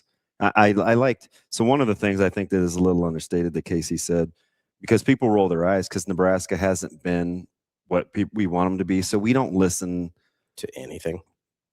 And listen, and it's everybody, right? They can do with it what they will. But one of the things that I do like is kind of just the basic football approach, where there isn't a lot of the other stuff that goes on. I told you I like things with guys with like whistles around their neck that you can't finish a drill if you don't know how to stop the drill and stuff like that. And even little things like team conditioning at the end, which doesn't seem like a big deal, right? It's like, but for guys that actually, if the non-fan, when you watch guys have to condition together at the end, when you already have gone through it, and then there's this next portion that's built-in competitiveness, where you're doing gassers by group or whatever, and all eyes are on you. Like there is no hiding. Yeah.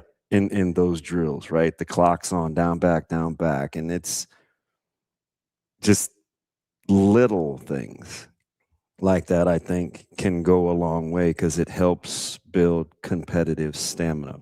Coach Elk said something this week, like, there's something intimidating about being in elite level shape.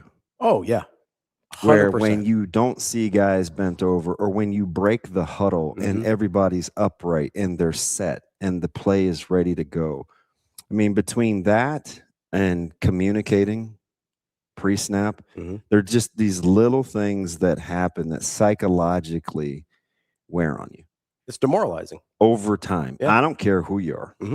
I don't care what sport it is either. When you see people talking and communicating and they don't appear to ever be tired, I haven't even gotten into like whether you're actually good or not. I was like, we haven't. There's nothing football about. Yeah, that there's yet. nothing football about it. It's just the appearance of it does something different. Yeah, I'll take that in every sport across the board. If you're going up against someone who you're tired and they don't appear to be tired, like that will get in your head faster than just about anything. Yeah, I again, we'll see how it generates in terms of wins and losses, but definitely moving in the right direction. I just like how they've left no stone unturned in terms of areas that they can get better.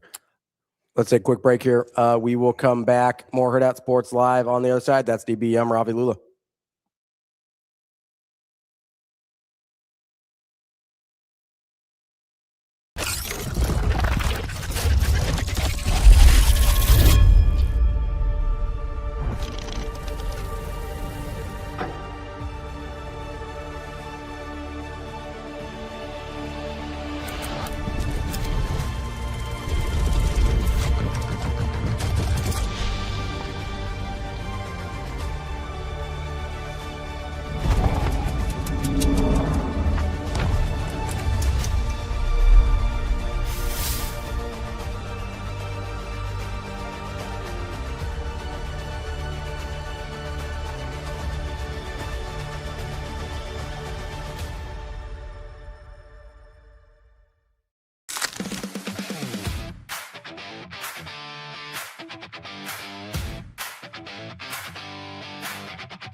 Yeah, so we finished, Thursday practice. We flew up afterwards. It's really different. It used to be, you just really went there to support your guys. A lot of teams might have questions. The feedback I've gotten on Emmett, just how well he's interviewed. The feedback I've gotten on Deshaun from the Senior Bowl, how well he's interviewed, I think is really good. As you see scouts and personnel directors and GMs, able to give some insight into who they really are. If there's anything that's out there that maybe is negative, you can hopefully dispel it, because sometimes that happens. So it was great to be there and see them. It's different now in that it used to be I would go every time I've had a player in it. I've always tried to go and do those two things. Now you probably spoke with 30 agents on Thursday night and Friday during the day, because they represent high school players now. And so it was a business trip for us. Pat Stewart went, Keith Williams went, Logan Holgerson went. Probably could argue we could have been up there for 3 days. Excuse me, just with the amount of guys that we who represent pro players and also represent college players. Able to get a lot of meetings with those guys, just not only for this year, but for years moving forward.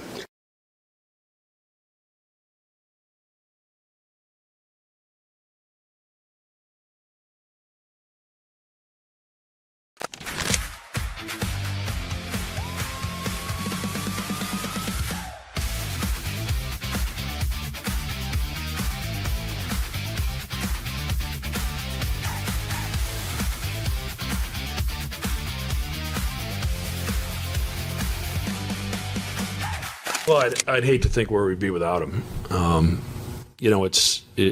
I've said this before. We've had transfers come in, guys for 1 year, some for 2, but most of those guys were surrounded by guys that had been in our program, and so they didn't have to come in and necessarily lead from the jump. These guys are trying to figure out our offense, our defense, the names of their teammates.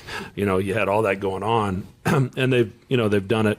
They've done it with a smile on the face. They've embraced it. Josh, to Nick's point, with everything he was going through, you'd have never known it at practice. You'd never known it in the locker room because he was a rock for those guys and showed up and went to work and obviously proved how important his teammates in this program and this university are to him. So it's they've been absolutely a thrill to coach. They really have, and there'll be guys I'll be in touch with the rest of my life.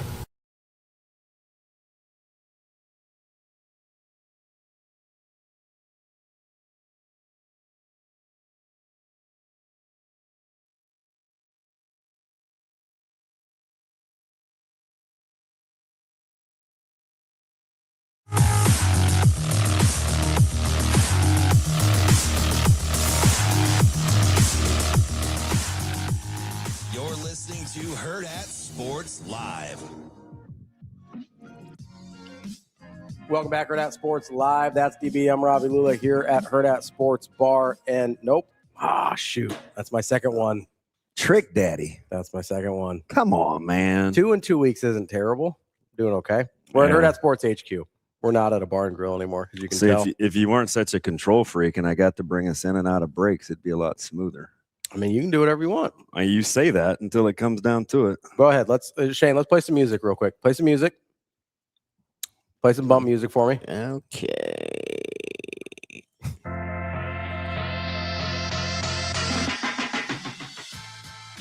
Welcome back. Ravi Lulla. I call him L3. I'm old DB. Live from Hurrdat Sports headquarters as we get ready to transition into hour number 3. Ravi, how about that? Just talking a little Nebraska football, fresh on the heels of spring ball. I like Nebraska football. I'm a fan. See how easy that is? Look at you. It's like you've done this before. Professional. I think you just downplay my talents. I'm taking them to South Beach. What if I played this music instead? And then at 9 o'clock, we're going to talk to. It is. We're almost at that time. What is it Way, about? just for clarification, Is that every inch nails? Wednesday is 9 inch nails? January 18th. We're past Ass Wednesday, Shane. I don't know where that keeps. I know where it keeps coming from. I'm not the one playing that. I'm not the one playing It's that. the other guy in the other room. See the thumb? It's pointing back that way. Don't point the finger, point the thumb. Well, AJ technically would be about 2 o'clock. Yeah, he's almost directly across from me. Yeah. So he's like right where that monitor is. That's not good radio because nobody knows where me is. Well, they can see me. Are you gonna have? And we're not on the radio, so are it's you? okay. Are you gonna snack while you're watching the game tonight? Probably not. Probably not at 10 o'clock. That's pretty late. Yeah. I probably won't unless I have a low blood sugar or something. Probably won't be eating then. I usually stop eating by like 8 at the latest. Sometimes we have a late dinner. Would you like to take a stab at what my birthday dinner was? Oh, I'm gonna guess meat. I'm gonna guess it was a meat forward. Kinda. It's you're not gonna get it. Although I said I'm into it. It's not fancy at all. So don't think big picture. Did you go out or stay in? Stayed in. Okay. Well, as actually brought to the house because I had to get Micah from the airport. Okay. You're into it, but it's not a typical DB. I'm gonna try one from every place I go if they have it. Oh. That threw me off. I have no idea. A fish sandwich. Oh, that's right. It's that time of year. After. And Ash I Wednesday. love fish sandwiches. One of your worst, and I mean you have some atrocious ones. Not Keisei Tominaga was standing. I said not Keisei.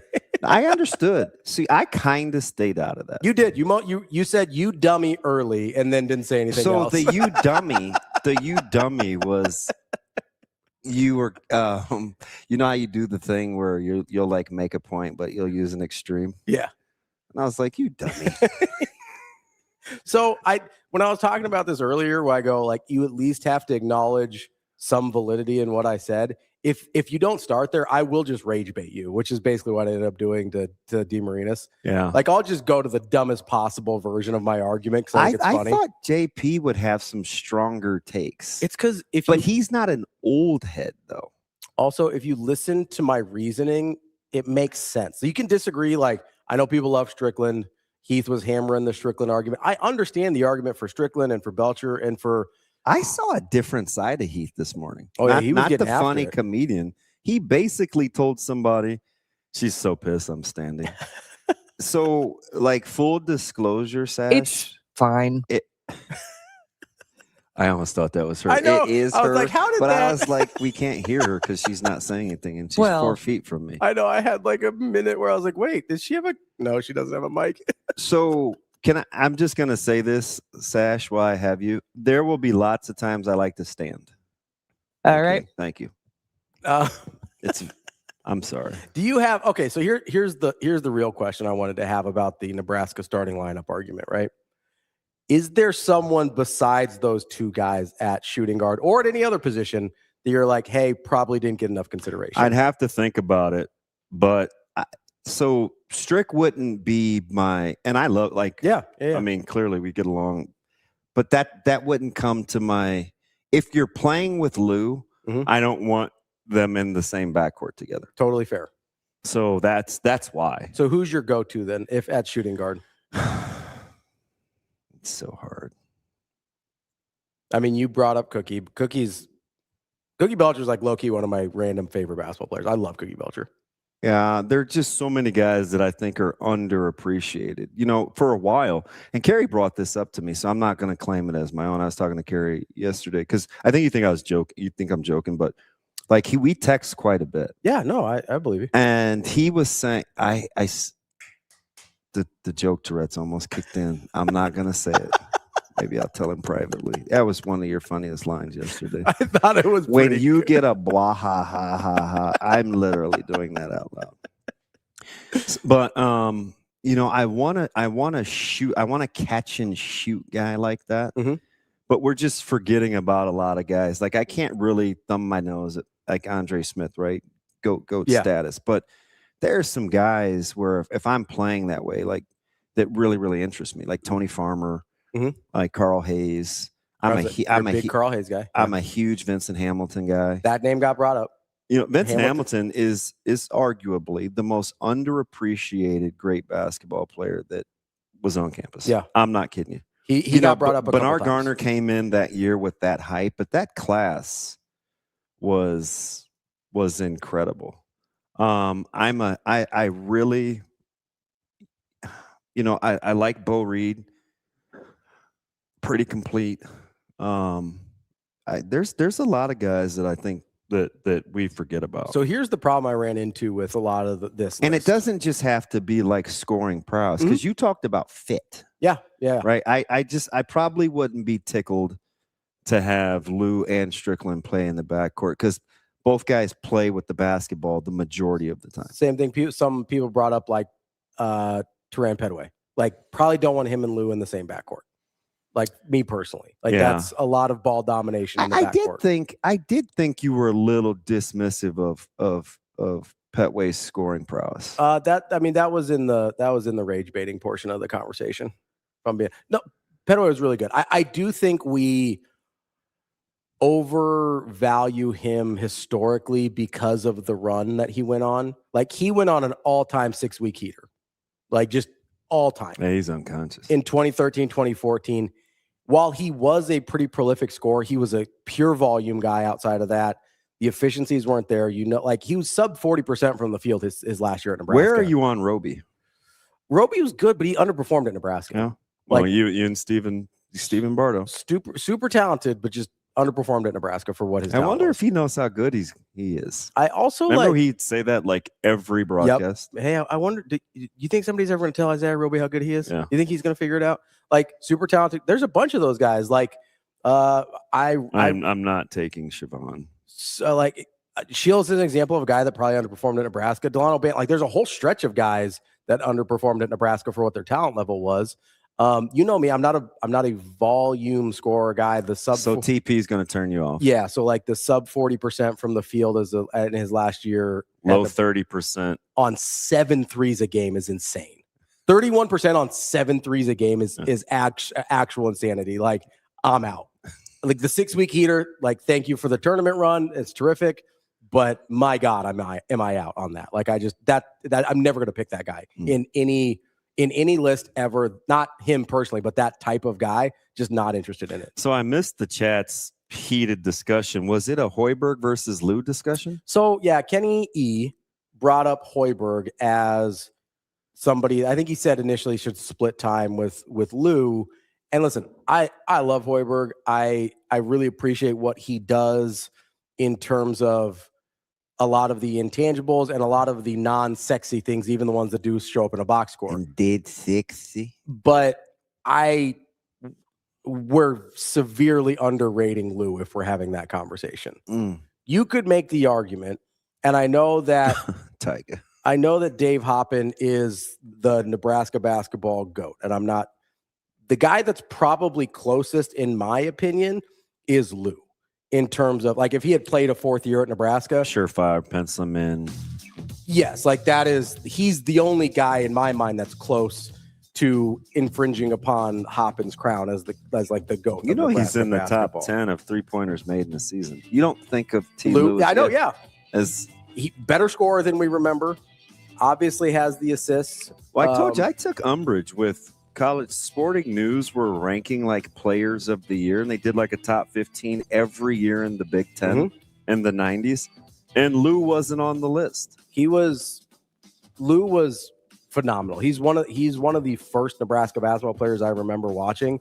He was unbelievably good and better NBA player than people remember as well. Amazing Daniel said that would be like saying Derek Fisher should split time with Magic. That's tough, D. I mean, he's not like super far off. That's tough. He's not super far. Like if we're scaling down to Nebraska, like that's not a terrible analogy. Wow, you rocking with amazing. I think that's a pretty good. Analogy there. Listen, Piakowski made the list. I don't think he's in the greatest of all time conversation for his entire career. Yeah. I tried to value more than just one. And Pike made your list. Yeah, absolutely. Yeah, he was on your starting. He was an unquestioned guy on my list. Like he was one of the easiest calls. Let's take a quick break here. We're going to talk to Will Backus from CBS Sports coming up next. That's Damon Betting. I'm Ravi Lulla here on Hurrdat Sports Live.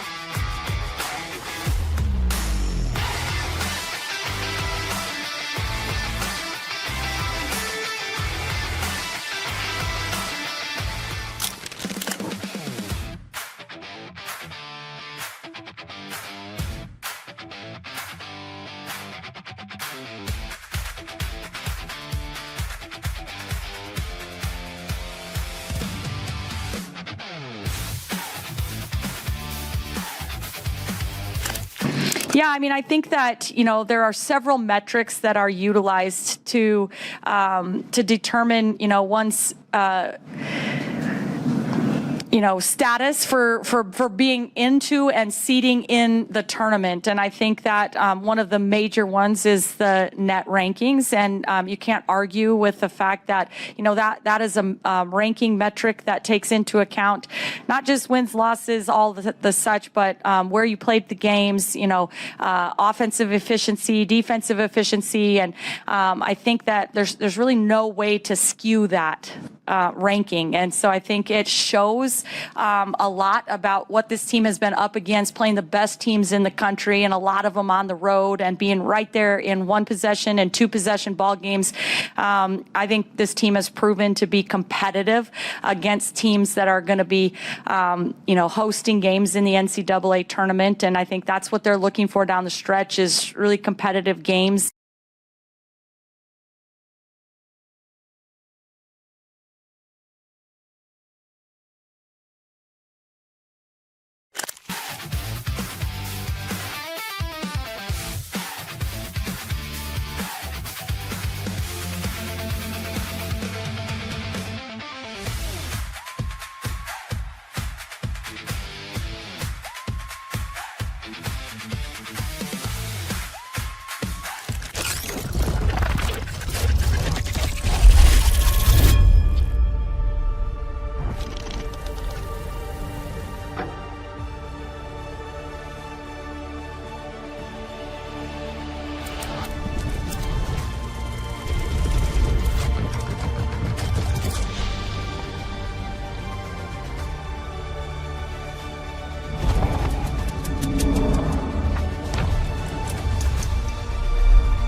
amazing. I think Pop's done some great things. Sue has done some great things. I think all of them done some really good things. They look big, fast, violent. They look confident. I think that's the biggest thing I see, man. They look as confident as you can be up front. I think that's the biggest thing I've seen from them. I think I got the size for it. 6'3" and 238 this morning, so I feel like I'm pretty good size, and I got the mental to go along with it. I think I'm a pretty smart player, and I can anticipate at a pretty high level. Absolutely. I'm as excited as can be. Already watched every game from every team that we're going to play this year. I'm ready to go.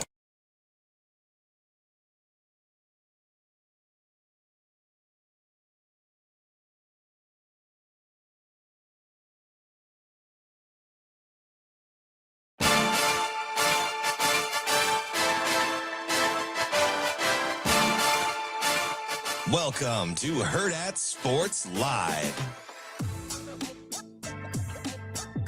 Welcome back, Hurrdat Sports Live, presented by Next Gen Male Medical. That's DB. I'm Ravi, Lulla here at Hurrdat Sports HQ. We are joined now by Will Backus from CBS Sports. Will, how are we doing this morning? I'm doing great. How are y'all? Good. Good morning, Will. Good morning. Will, so as we're deep in combine draft season, we're deep in March Madness season. Where is the majority of your focus right now? It's split kind of all over the place. A lot of it is college basketball just because, it's last week of the regular season. Conference tournaments start soon, and March Madness is right around the corner. So, I've had my eyes on college basketball a lot. It's kind of the quiet season for college football. The combine's interesting, but that's about all that's going on right now. So basketball is definitely top of the mind. Yeah, it's interesting. Have you found, as the season's gone on, have you whittled down? The obvious answer would be yes, but maybe not, because you have more data. Are there more or less teams that you think can win a national championship in the last 2 weeks? I would say more. I mean, I think I was thinking about it. Like, I think this has the potential to be one of the most interesting tournaments we've ever seen. Like, there's obviously some obvious front runners like Duke, Michigan, Arizona. They're heavy national title favorites, but I look at like the top 15 of the Ken Pom rankings right now, and I could see a path for a majority of teams there. And I think that's really fascinating. And so I think it's going to be a very interesting March. I feel confident that it's going to be pretty wide open, and there's not going to be one team like, UConn a couple years ago or Florida last year that just kind of runs the table the whole time. Will, where is there? You mentioned three teams there in Arizona, Michigan, and Duke. Where do you start to differentiate between what you would consider title favorites versus teams that are capable of winning the title, if that makes sense? Like, where is there a gap for you? Sure. I think for me, and again, I like to use Ken Pom because that's, kind of the top metric that tournament selectors use. I would say the cutoff is probably around like the top 6. And I say that, and that's interesting because Illinois right now is sitting at number 5 in Ken Pom. And people might not think like, oh, Illinois title contender. But I mean, they've kind of quietly had a really good season. So yeah, I would say like around the top 6, after that Duke, Michigan, Arizona tier. Florida's also up there. I think Florida, they struggled in the non-conference, but they've been running away with the SEC, and they've looked about like they did last year. So yeah, around that top 6, I would say you go from like, title favorites to contenders where you could see them winning it, but maybe you're not expecting them to. Yeah, I'm trying to figure out. I'm like a little bit like the stock market. I've been a little volatile. I was the one team that I've been really consistent on that I felt was coming from off the radar. So this is a couple of months ago, was Florida. I feel good about that. But one of the teams that I tried to get in on early was Illinois. And this was before, I mean, they hadn't even played Nebraska the first time yet, but I was just kind of looking at how they're built. That's one of the teams, though, Will, the more I watch them, and listen, I get it. Wagler has got to get used to playing with Boswell again. And there are some things that they do offensively, but there's a couple of things that bug me. Number one, I think they have an athleticism problem. And number two, I don't like them against other like-built teams. They seem to really get exposed. Do I need to be careful about over evaluating the more that I know about Illinois? Because I usually go just the opposite. I'm usually honking for the Fighting Illini. No, like I said, they're kind of the one to me that kind of sticks out like a sore thumb there in the top 5 of the Kim Pom, especially after their most recent results, lost to UCLA and then had a pretty big loss to Michigan. And so I think it's interesting that they're still rated so highly. Like they've got really good offensive metrics. A lot of it is Wagler. Like he's an incredible shooter, and he really kind of elevates the team's 3-point percentage. As you mentioned, kind of interesting chemistry dynamic going on with Kylan Boswell coming back. You hope that they can get it figured out by March. Obviously, they've got a couple games here and then the Big Ten tournament as well. But yeah, I am worried about how they'll hold up, especially physically in the tournament. Like I think that their problem, and we saw it against Michigan, which is an extremely physical team. Like I don't know if they're going to be able to hold up in a tournament setting when they start to get, if they make it deep, when they start to go up against those kind of higher seed teams that are definitely going to be physical, like the Dukes, Michigans, Arizonas, Floridas, Well, who do you trust more that I think people want to like? Michigan State or Kansas? I think Michigan State, and I only say that because Kansas has been so all over the board this year. Like, if you get Kansas at its best, you've got, a potential Final Four team. But Kansas at its worst, you're talking about one of those, maybe 2 or 3 seeds or 4 seeds that gets bounced really early and you're shocked. I think Michigan State has been a little bit more consistent. They've had some off games, but it hasn't been quite as all across the board as Kansas. And also Tom Izzo does a lot of his best work in March. And so, I tend to trust him when it comes tournament time. I feel good about Michigan State making a pretty solid run. Will, what's a team that people are pretty high on that you're just not buying, that you just can't get there with? I would say, for me personally, I would have to say Iowa State. I really like Iowa State. I really want them to do well. But I don't know. I think them losing to Texas Tech without JT Toppin was a pretty bad loss. And maybe it's one of those things where sometimes you see like late season injuries to really prominent players galvanize a team and they go on some kind of miraculous run. But I think their scout was screwed up. Yeah. I really do. Like preparing to play a team without their best player suddenly presents some unique challenges.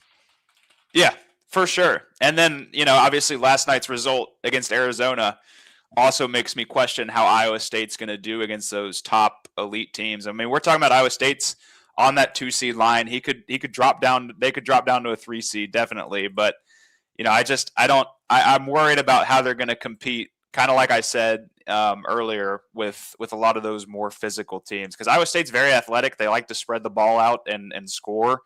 But I'm just a little worried again about how they're going to hold up come tournament time.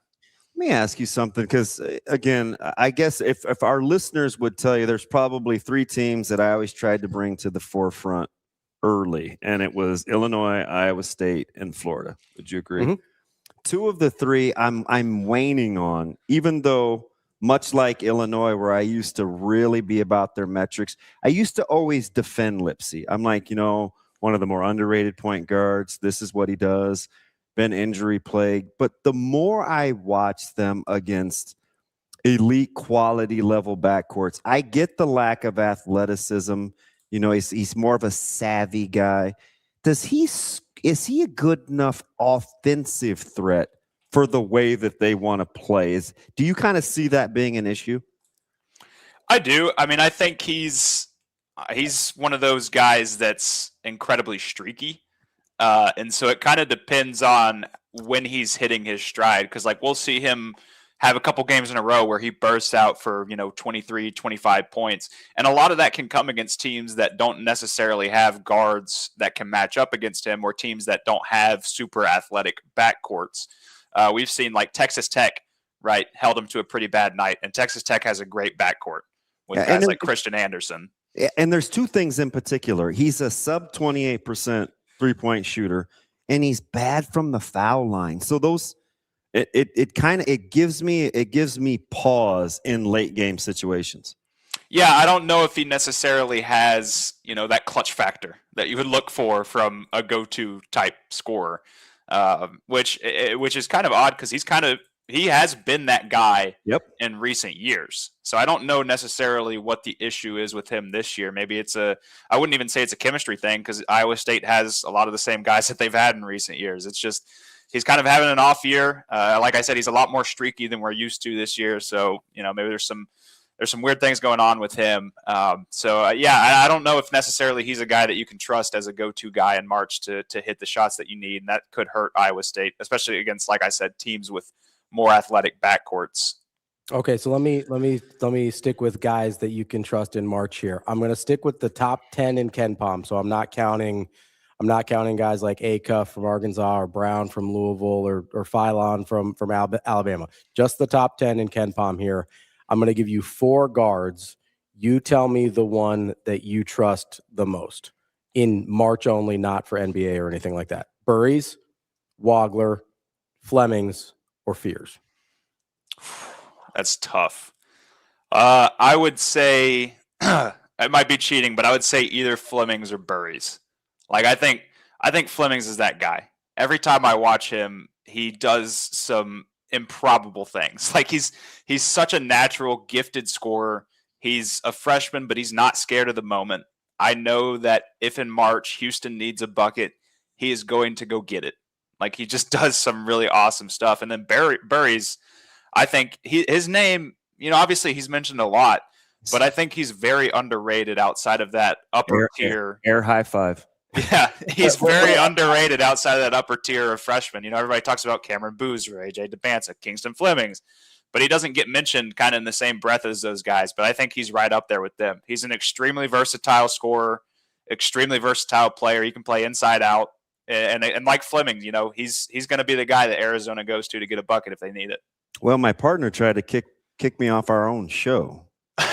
A month ago, I tried to make this case between Burries and Wagler, and we were having a different conversation. I get it. Wagler was on a heater, and I said, I'm telling you, Burries is like an 8 across the board. He has no real deficiencies, and he's a stud.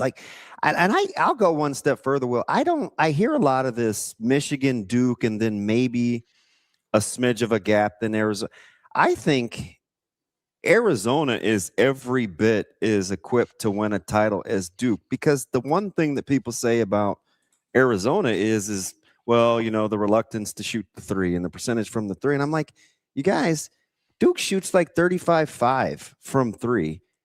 Arizona shoots like 35.3. Now, maybe it's the attempts and volume, but it's not like, I have significantly more faith in Evans or Brown's or Sarr's consistency behind the arc. There's elite level defenders, but from shooting the basketball, that's not where I would start with Arizona, at least for me. No, and I think to your point, we're seeing this year, a lot of the best teams aren't elite 3-point shooting teams. None of the top 4 right now is inside the top 70 nationally in 3-point percentage.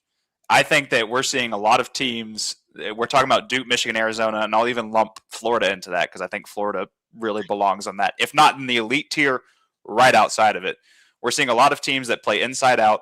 They prefer to go into the paint. They've got guards that can drive the ball. They've got maybe 1 or 2 guys that can hit a shot. Burries is a pretty good shooter. They're all big teams too. Yeah, they're all big, physical. That's the identity with college basketball this year. If you're not big and you're not physical, you're not going to go far in March. You just need that, and you need to be able to score inside. And so, I think that that's kind of what sets those teams apart, is that they just stand out when you watch them. They can pound the inside like no other teams. So is a team like Arkansas or even Bama, are they just not consistent enough defensively for you? Yeah, I would say so. And I think Arkansas is way improved defensively this year. They're so much better defensively than they have been in a long time.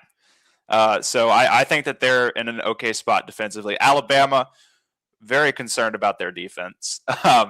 they're a very good scoring team. Like they can score in droves. But yeah, I'm concerned about how they match up defensively, especially on the inside. Like they don't have kind of that big dominant inside guy that you would want. And Arkansas is kind of lacking there as well. They've got good athleticism on the inside. Like Trevon Brazil's incredibly athletic, but they don't have that big post presence that's going to be able to match up against a Cameron Boozer or a Daymara. Guys like that on the top teams that kind of set the standard for inside basketball. Out of teams that have I'll call it a fatal flaw, just in the sense of winning a national championship, and it puts them outside of what the metrics would say you need to be on Ken Palm, right? So out of teams that have a fatal flaw, I'll put, Nebraska's offense in there, Kansas's offense, Alabama's defense, and Arkansas's defense. Which one of those teams do you like the best to still make, let's say, a Final Four run, since history would tell us none of them are winning a national championship with the level of metrics they have currently? I would say I think I like Arkansas out of that group. Obviously, you've got the – what's that? Just an A-Cuff thing as much as anything? Yeah, I mean, A-Cuff stands out as from that group as, just that kind of guy that you need in March, like we talked about with Burries and Flemings, where, he can go get a bucket when you need him to. I like, again, I think Arkansas's defense is improved. It's still a concern, but they've got guys about Billy Richmond, who is in the conversation for SEC Defensive Player of the Year.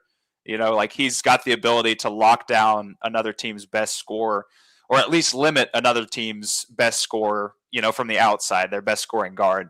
And he's also got a little bit of versatility as well to switch off if he needs to. And so, I think Arkansas has the pieces out of those teams you mentioned to make a deep run. Some teams where we, along those lines with some flaws, they're kind of going the other way a little. But if you're playing they're interesting. You like Vanderbilt or Tennessee? Man, that's kind of a toss-up for me, honestly, because obviously Tennessee, beat Vanderbilt, right? And they're going to play again in the regular season finale. I think that Vanderbilt is more highly thought of, but I'm not so sure. They're moving the wrong way for me. Yeah, they've had a rough last month. They're kind of having a rough close to the season. Tennessee as well. They went on kind of a hot streak where they won 9 of their 11 games, and now they've lost their last 2. Obviously against Alabama, they lost Nate Ament to injury. That's a big blow to them because he's one of those freshman players that doesn't get talked about as much as, the kind of top tier, but I think he belongs right up there. Really slow start to the season, but he's been playing some of the best basketball in the country, since the calendar hit February.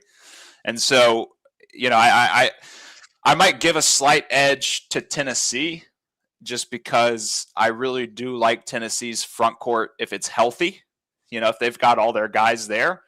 And obviously, again, you look at Jacoby Gillespie. He's a guy that can go get a shot. I know Vanderbilt has Tyler Tanner, who's also phenomenal. I think they're pretty neck and neck, maybe a slight edge to Tennessee.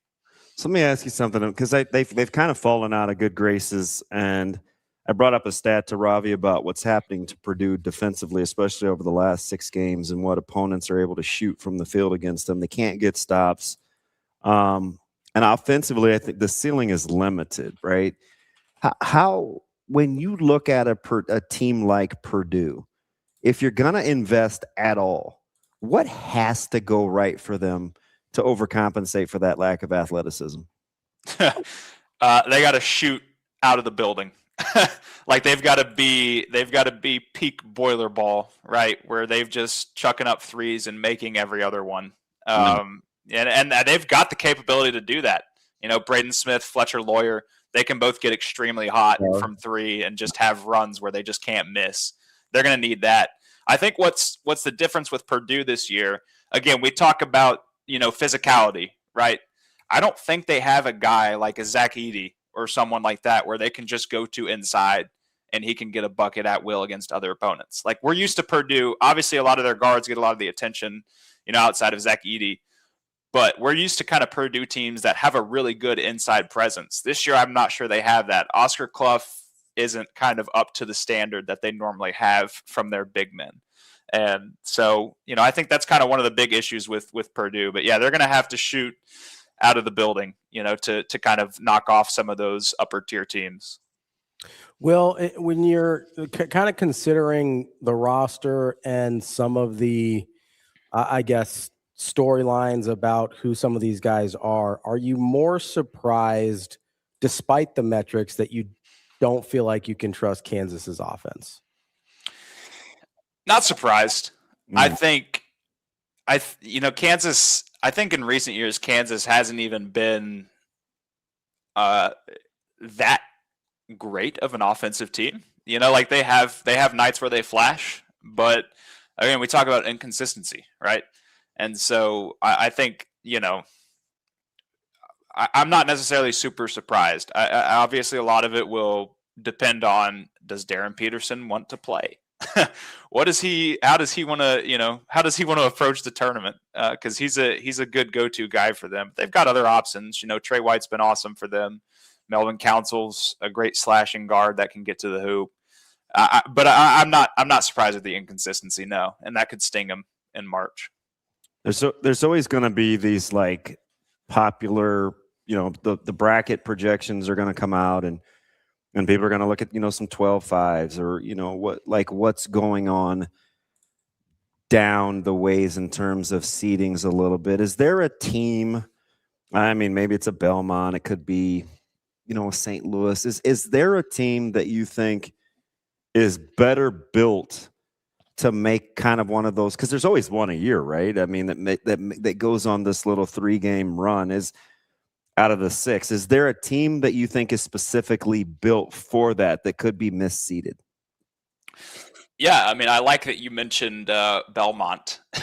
Like I'm a big fan of Belmont's potential in the tournament. And like the latest bracket that we put out at CBS Sports has Belmont playing Vanderbilt in the first round. I think that's a potential 12/5 upset. Like I don't think Belmont is a 12 seed that you want to see in the first round. They're a very complete team. They rank well both offensively and defensively in advanced metrics. They're top 40 offensively, and their defense is very high as well. And they're one of those teams that I could see.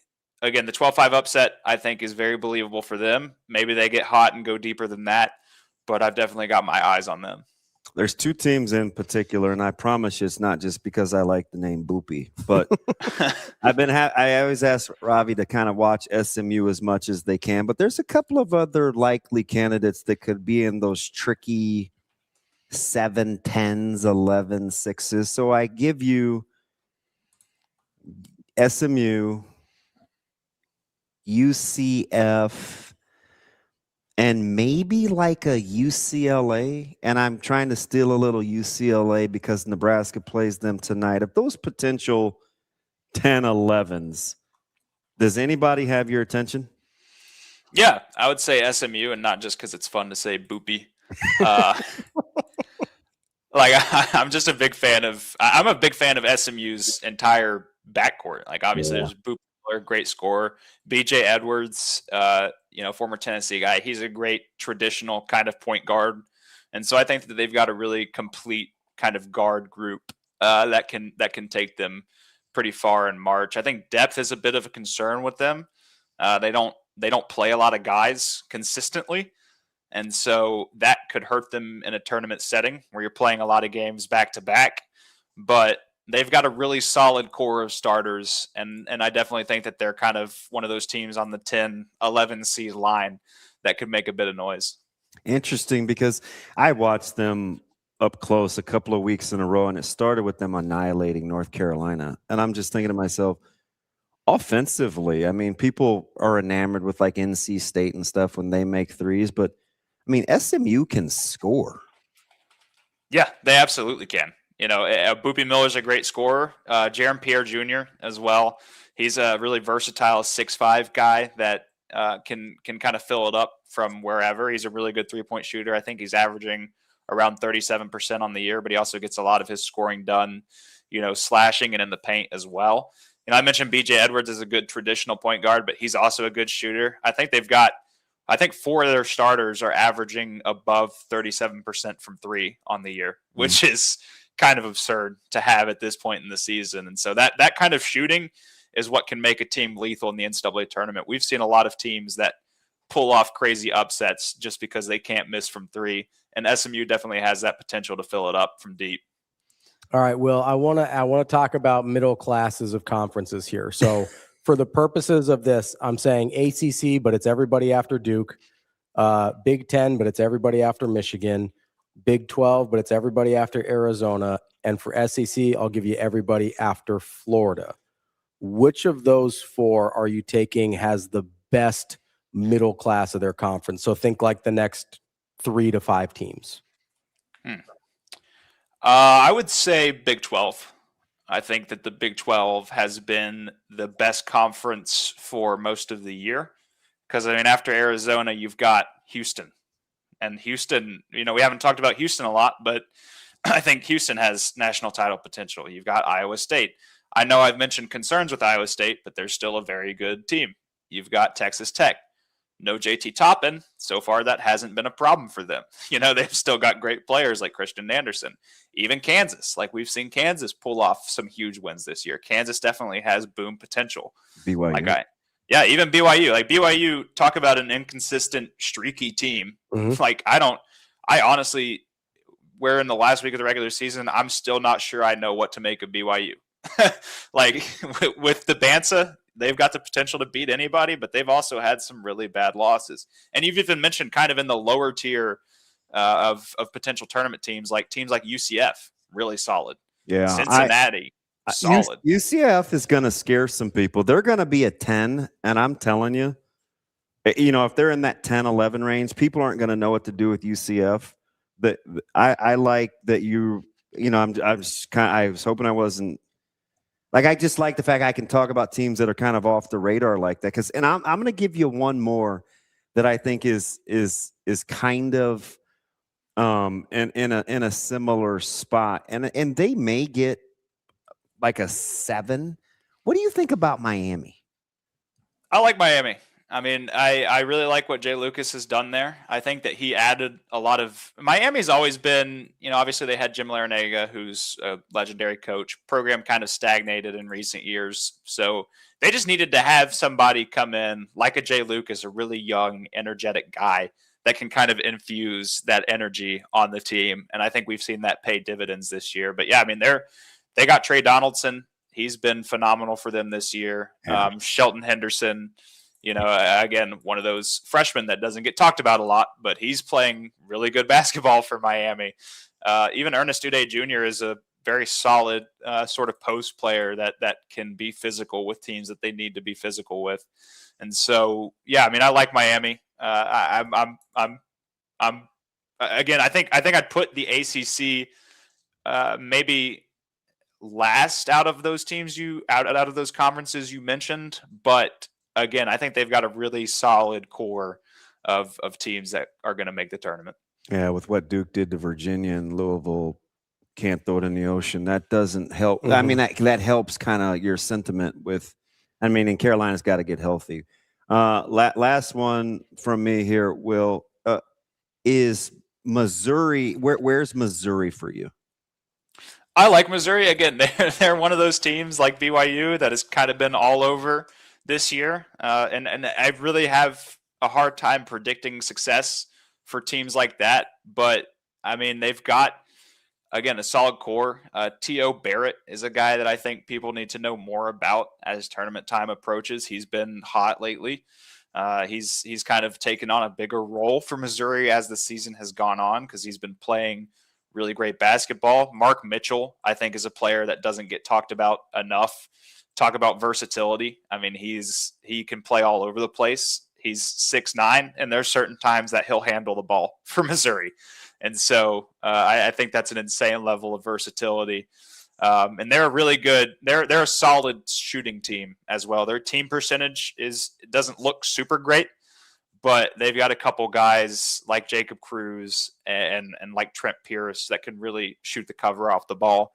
And so if you can rely on those guys in March, that can take you pretty far. So I think that they're one of those teams, again, that's flying under the radar, but I could see them pulling off a couple notable upsets and maybe making like a Sweet 16 run.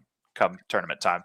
Funnest thing for me is I can't wait for people to figure out after they watch Texas Tech these last couple of games without JT Toppin that are quick to write him off. Wait till they see how unsticky the ball now is without JT Toppin. As great as he was, right? Dribble, weird 4 foot, 6 foot shot in the paint. Like, man, Texas Tech is moving the basketball, and I think they got a coach that embraces kind of reinventing that offense. Yeah, and we kind of talked about it earlier, but sometimes, obviously, you never want to see injuries like that happen, especially to players like JT Toppin, who's an incredible player. But sometimes they can be sort of blessings in disguise for a team where you kind of unlock a different level because now you have to figure out, well, we've got to play without him. What do we do? And you find out that maybe you're better spreading the ball around, and maybe you're even more dangerous to teams spreading the ball around because now you've got guys playing a lot that haven't been scouted, you know? You've got options that you can go to that teams maybe didn't pay as much attention to when they were game planning for JT Toppin. And so especially this late into the season, Texas Tech could kind of use that as an advantage. That's Will Backus from CBS Sports. Will, great stuff. Fantastic, as always, deep stuff. Appreciate your time. We'll talk again soon. Yeah, appreciate it. Thanks, Will. That's Will Backus from CBS Sports. It's getting in the weeds. A little bit of the weeds. Does part of you think this is more how McCaslin wants to play? Yeah. I think because the underrated part of the Texas Tech situation. Well, remember, I told you just watching so much at Tech, I was talking about JT Toppin's demeanor. How sometimes it's like he seems like he's always mad about surly. something. Like he's super surly. Yeah. And but I do know that his teammates like him, and I think sometimes like he's one of those guys that always wants. It seems like he always wants touches, right? And so. And just watched them the other, especially against Iowa State, you know, who can run and trap and jump and ball pops a little bit.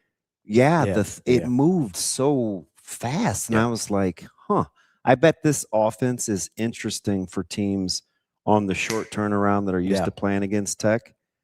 Especially you're playing without the it second time. Without it stopping when it goes down in the blocks, near the blocks to Toppin. Yeah, it's a totally different scout. Not just because of personnel, but also just the actual stylistically what they're doing here. And I'm not one of those guys. Listen, I'm not saying that they're better. Yeah, you're not like a Ewing theory guy or anything here. But I gave you the Jet Tamala example. Yeah.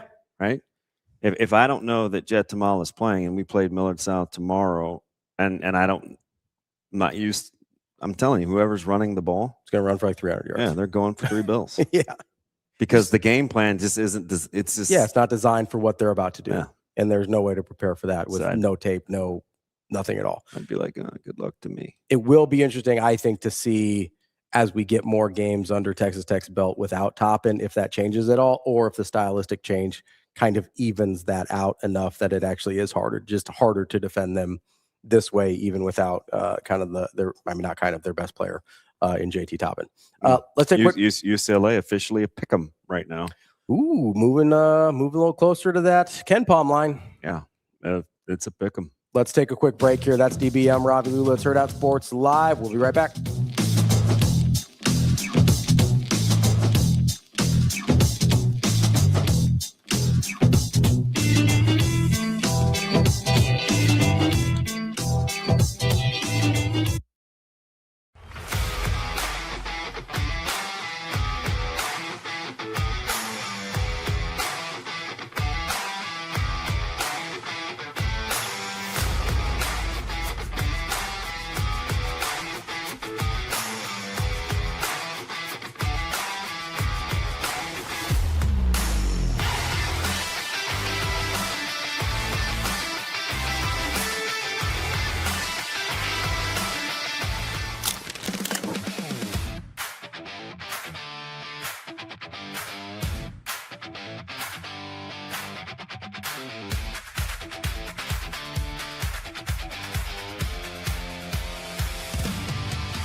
Yeah, I mean, I think that, there are several metrics that are utilized to determine,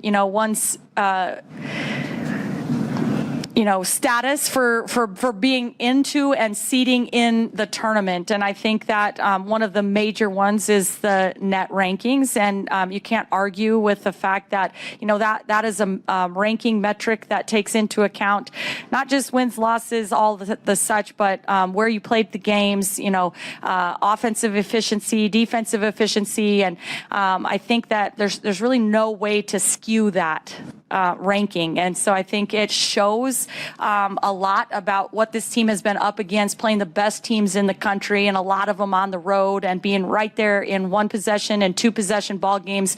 I think this team has proven to be competitive against teams that are going to be, hosting games in the NCAA tournament. And I think that's what they're looking for down the stretch, is really competitive games.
Amazing.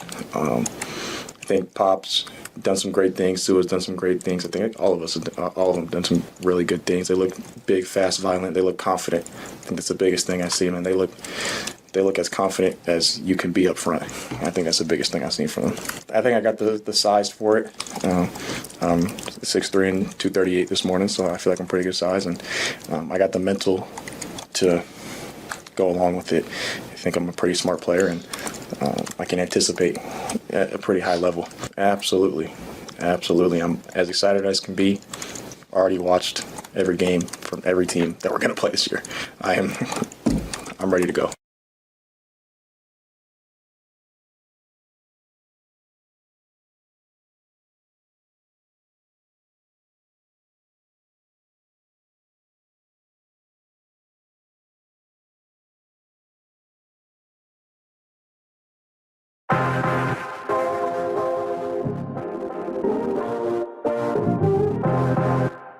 You're listening to Hurrdat Sports Live. Welcome back, Hurrdat Sports Live. That's DB. I'm Ravi Lulla here at Hurrdat Sports HQ, reminding you, make sure you go check out our guys at Next Gen Male Medical. If you want all sorts of energy like DB has, he's standing all the time, he's moving around, he's walking, he's talking. I don't think it's just the OCD. I think it's also Next Gen. Give him a little boost, a little pep in his step. I feel like I've been unfairly mislabeled. How would you like to be labeled, DB? I'm just active. Active. If you want to be an active lifestyle person like DB, give our friends at Next Gen Male Medical a visit. It's nextgenmmc.com. You can schedule an appointment right there online and see what all products and services they have to offer. Active lifestyle, DB. Can I ask you a question? College basketball question? Yes. I want to give you a list here real quick. Okay. I want you to tell me where this team ends their run in March. Okay. Number 1. This is a team I think we all have complicated feelings about. Michigan State. Michigan State's run will end in the Sweet 16. Okay. We're going to stick in the Big Ten for a second here. Uh-huh. Or don't. Boy, they're looking at they're staring at a second round loss. I'm telling you, Purdue can't defend. I believe you. They can't defend. They couldn't even get a stop against Ohio State, which is Ohio State's not good. Although Thornton is on kind of a heater. This might be the year of the squatty bodyguard. Yeah. We like our little 6'1". Well, I'm never gonna like Thornton, but he's been really good. Give down me a the little stretch. Khalid El-Amin body types. Yeah. That's the best squatty body I can think not of. everybody's gonna be yoked like Acuff. Speaking of Acuff, Arkansas. So, will Arkansas ever get stops? Here, Arkansas is tricky to me because, yes, we have no idea whether or not they're going to get stops. Also, I feel like Acuff can carry you to 3 or 4 wins. Well, and they got more than that too. Yes. But he's the type of guy that you can look at and say, that guy can carry you to a Final Four if he just gets hot. And he certainly can. I mean, we saw him go for 50 points in 50 minutes or 48 points in 50 minutes, whatever it was the other night. I mean, that's second round, maybe. Oh, you think a little? Okay. Okay. It's hard because one more win and they're in the Sweet 16. Yeah. Okay. Well, second round. That's all right. They're Sweet 16-ish. Okay. I'm not going to box myself into them going on an Acuff heater. All right. Let's go to a little closer to home for you. Okay. North Carolina, the Tar Heels. I know a lot of this depends on health, whether Caleb Wilson comes back. Well, or he's not. coming back. Do we know when? But here's the thing. Okay. Are they defending? Carolina is built for a Sweet 16-ish type team. Okay. So there's their Sweet 16 team. You think their run ends in the Sweet 16? Because here's the thing though. They're going to be somebody's 5 or 6, and they're going to be a problem. So currently, I'm glad you brought that up. Currently in bracket matrix, they are a 5. Yeah. They're in the bottom 2 5, so they're right on that 5-6 line. Almost like I said, they're a 5-6. That is not. I'm telling you, man. We've talked about this for a few weeks now. You're trying to move the 2s off to the 3s. The 5, 6, 7s are there's not a ton of difference, and none of them seem that fun to play. Mm-hmm. That is. I don't think getting to a 2 seed is going to be as rewarding as some people think. And I don't think getting to a 3 is nearly as damaging as some people think. I also, those 4-5 games are going to be insane. Mm-hmm. They're just going to be, currently we've got Kansas, Bama, Gonzaga, Virginia, Vanderbilt, Arkansas, North Carolina, Tennessee. Those are your current 4-5s. So Tennessee without Amen. How about him can we just shout out Will Backus? Shout out a couple of your boys. Why do we want to shout out Will Backus? You love Amen? Yeah. I like the fact he liked guys that I like that a lot of other people don't bring up. They're not the popular guys. He was Burries. dead on with Burries. And he was on with Burries. You know, the Amen thing I really liked. He knows about my guy Boopy. Yep. Not Miles. No, it's I know. with a P. Yeah, I know. Like punk. Like prima donna. So pretentious. I do think, and the word that you like, Shane, pumpernickel. Big bread guy. Come on, man. I do think Tennessee might get bumped off that bottom. I'm with spot. you. I agree with you. So I mean, your 6 is one of these: St. John's, Louisville, BYU, or Kentucky probably moves into that last 5 spot. So I mean, pick one though. Those 4-5 games are nuts. Yeah, they don't sound real appealing. Do you have another one for a run? Yeah, I do. I have multiple more. Why are you putting me on the hot seat? Because I like asking the questions. North Carolina, where did you put them? Sweet 16. Sweet 16. Okay. Their rival, Duke. What are we doing with Duke? Duke can cut down the nets. Okay. Where you tell me where it's ending? Well, I know what they're capable of. Duke will probably be in my Final Four. After that, it's a crapshoot. Okay. Final Four for Duke. Yeah. I'm just telling you, Duke can just turn your water off. Yeah. They if they're they can literally just lock you up. If you really put me to it, I'm taking. What do you think that Carolina's line's going to be this weekend? 12? Yeah, it's going to be double digits. Wasn't it double digits last time? No, it was 6.5. I won a lunch from Dookie Clint. Oh, nice. Yeah, guess where I'm going? Where? At some point. Your favorite place? Nope. He gave me a $50 gift card to a sushi spot. It's not where So I went impractical. I'm like, yeah, I'm probably gonna be going by myself, so I'm gonna eat what I want. you didn't get a you didn't get a gift card to the place. You took the fam with your winnings from me. No, what a waste. Glad it was your money. Kansas. Tough one, Ravi. Very tough.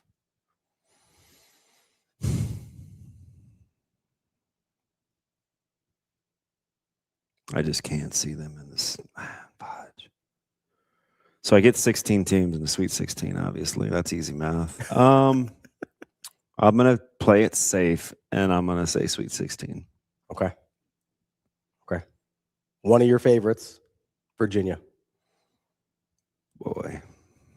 How much did the Duke game spook you on them? It's not. I've Okay. seen Duke do that. Okay. So not concerned about I that. mean, at all. Duke held Michigan to 63 points. Yeah.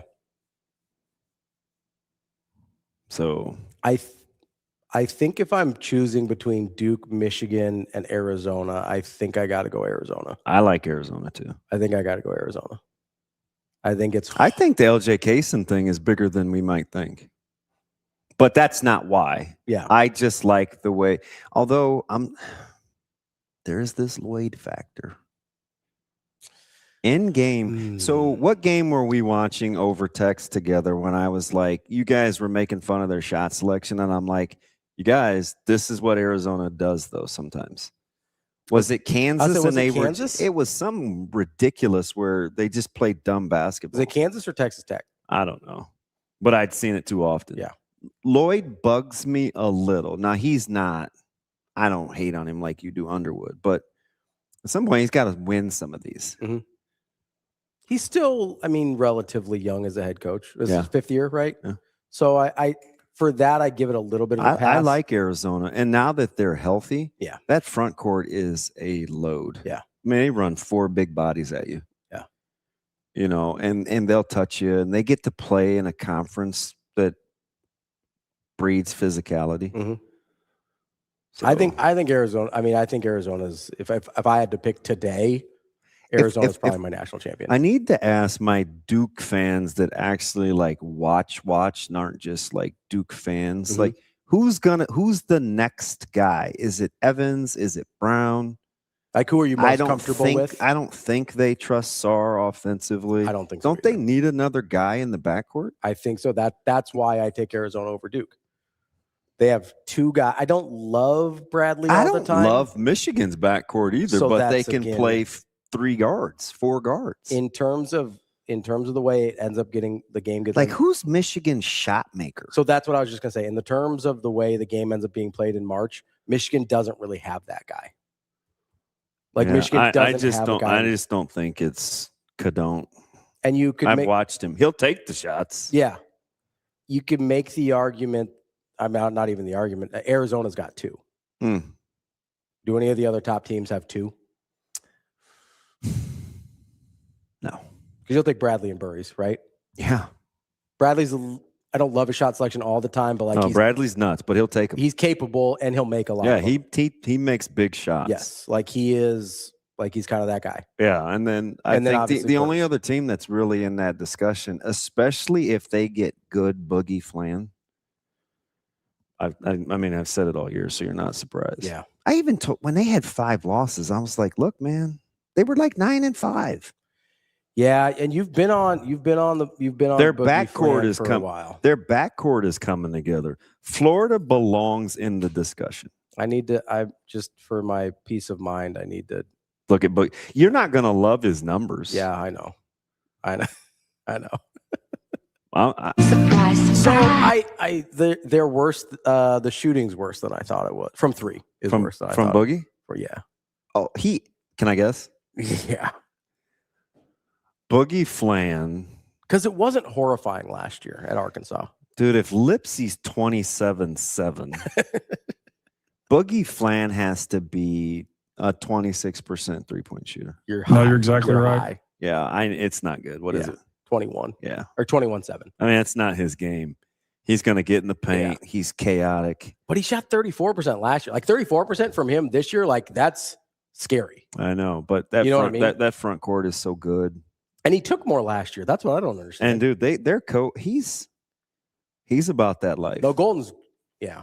I told you. He told Cal, he said, sit the flip down. Cal said, what'd you say to me? I said, ooh, they got this thing mic'd up. All right. Last but not least. What? The Nebraska Cornhuskers. Where does their season end? That is, man, it's a Sweet 16 team. That's kind of where I think I'm landing. They are going to be a miserable scout. Mm-hmm.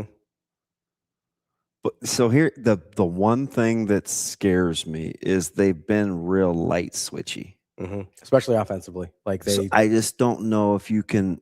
Will they on a good defensive night? Will you be good enough to keep it close while your offense, if your offense gets a little boggy? Yeah, because they don't get a ton of easy shots.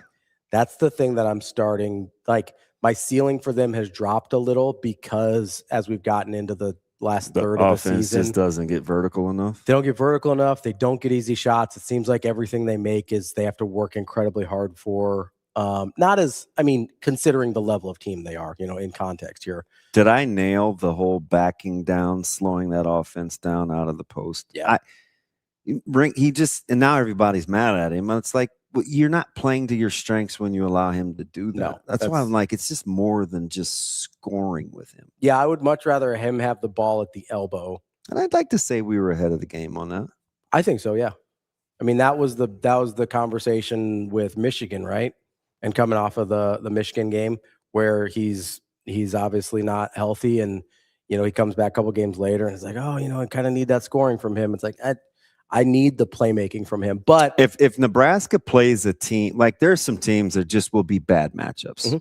Like elite level athleticism on the perimeter will be tough. Although I will say, I thought USC was a great matchup for them. So because of how they play. But the thing about, UCLA doesn't have, this is going to sound awful. I don't know how else to say it though. USC's basketball IQ is really poor. Yes. That's part of the reason I like the matchup. It's just really, because really despite poor. The length and athleticism, I didn't think they were going to play smart enough to be able to take advantage of it. How do you forget that Woods plays for you? Yeah, that'd be good to know. Like just the low, just the low IQ. This is why I'm not. If Nebraska plays a team that is dribble penetration heavy, like I'm going to take Nebraska 90% of the time. 100%. Yeah. Like I agree. So 100%. they need the right match. Now they get at anything with athletic bigs where they space you, they're in trouble. Yeah, they are. Yes. But so are a lot of teams. I'll say that's a common Achilles heel. But in particular them. I don't think Nebraska has an answer for it. Because then, the fleet of foot and rotations will be so critical. So when you have bigger guys that can pass and are shooting threats, the way Nebraska, the no middle is not as near as effective. Yeah. It compromises in a hurry. Yeah, because they throw over you or they skip you. And then they can attack closeouts, and it's the no middle is fine and good as long as you don't have to close out hard. Yeah, just envision the first that half against Illinois. Yeah, for sure. All right, that is. And Illinois is not even physical. That's my list. That's it? Yeah, I gave you 8 teams. I feel like we stretched Will a ton, but one team I wanted to ask about again that I've been hinting around. They're in your conference. Villanova? Yeah. Did they have? Is it Xavier Seton Hall or Villanova? There's a little sneaky good Big East matchup today. It's not. Villanova doesn't play till tomorrow. Is it Xavier and Seton Hall? DePaul. Let me see here. Xavier Seton Hall. Is that today? I thought they weren't playing until Wednesday. I could be wrong. I feel like there's a lot of speculating on your part. Yeah, Xavier Seton Hall is tonight.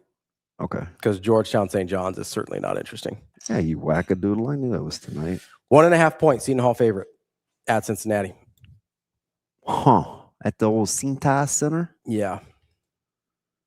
1.5? 1.5 Seton Hall. Feel like it should be more. Kind of weird. Yeah, it's a weird. What's Kim Pom give that for home court advantage? Kenneth Pomeroy has Xavier as a 3.6, so just above UCLA on their advantage. They've got it a 1-point game. Do I do a little later dinner? Maybe if you're staying up. 10 p.m. tip for Nebraska UCLA. Yeah. Maybe. What time do you usually eat dinner? Any time between 5:35 and 6:15. Okay. So you're pretty, I mean, that's a pretty small window. Mm-hmm. Okay. So what are you thinking? Like maybe 6:45? 7. 7? 7's pushing it for me. How does that work with Bella? With Zoe? Zoe comes home and she eats a snack. Zoe stays busy, so she can eat whenever. But she's in bed. She's in bed at 8:10. So I prefer to not have her eat that late. Hot danger. Not all Big East teams are losing in the first round. UConn's not losing in the first round. So I'm surprised people are down on UConn. Have they not seen peak UConn? UConn's pretty good. UConn's good. Yeah, UConn's pretty good. UConn is. I don't. They're definitely a tier below the. They're one of my 7. Yeah, but they're definitely a tier below. I mean, everybody's a tier below the Duke, Michigan, Arizona, I think. But they're in that next group. Florida's not far. Florida's not far. Now, I'm not going to fight you over a tier. Yeah. But it isn't like I think the next steps in Indiana's press box, which are like 6 feet. It's more like a little step. I think the next group is Florida, Houston, UConn. Okay. So we go Arizona, Michigan, Duke, same. Yep. And then who? Florida, Houston, UConn. I think that's my next group.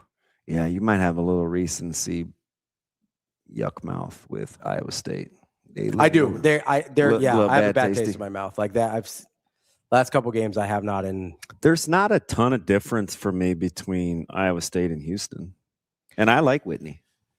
Yeah, I think for me the Flemings is a huge differentiator there, and I can't get over it. I'm surprised you like him as much as you do. I like him as he's pretty frenetic for you. I like him as this works. And he shoots mid-range jump shots. I know, but I like mid-rangers.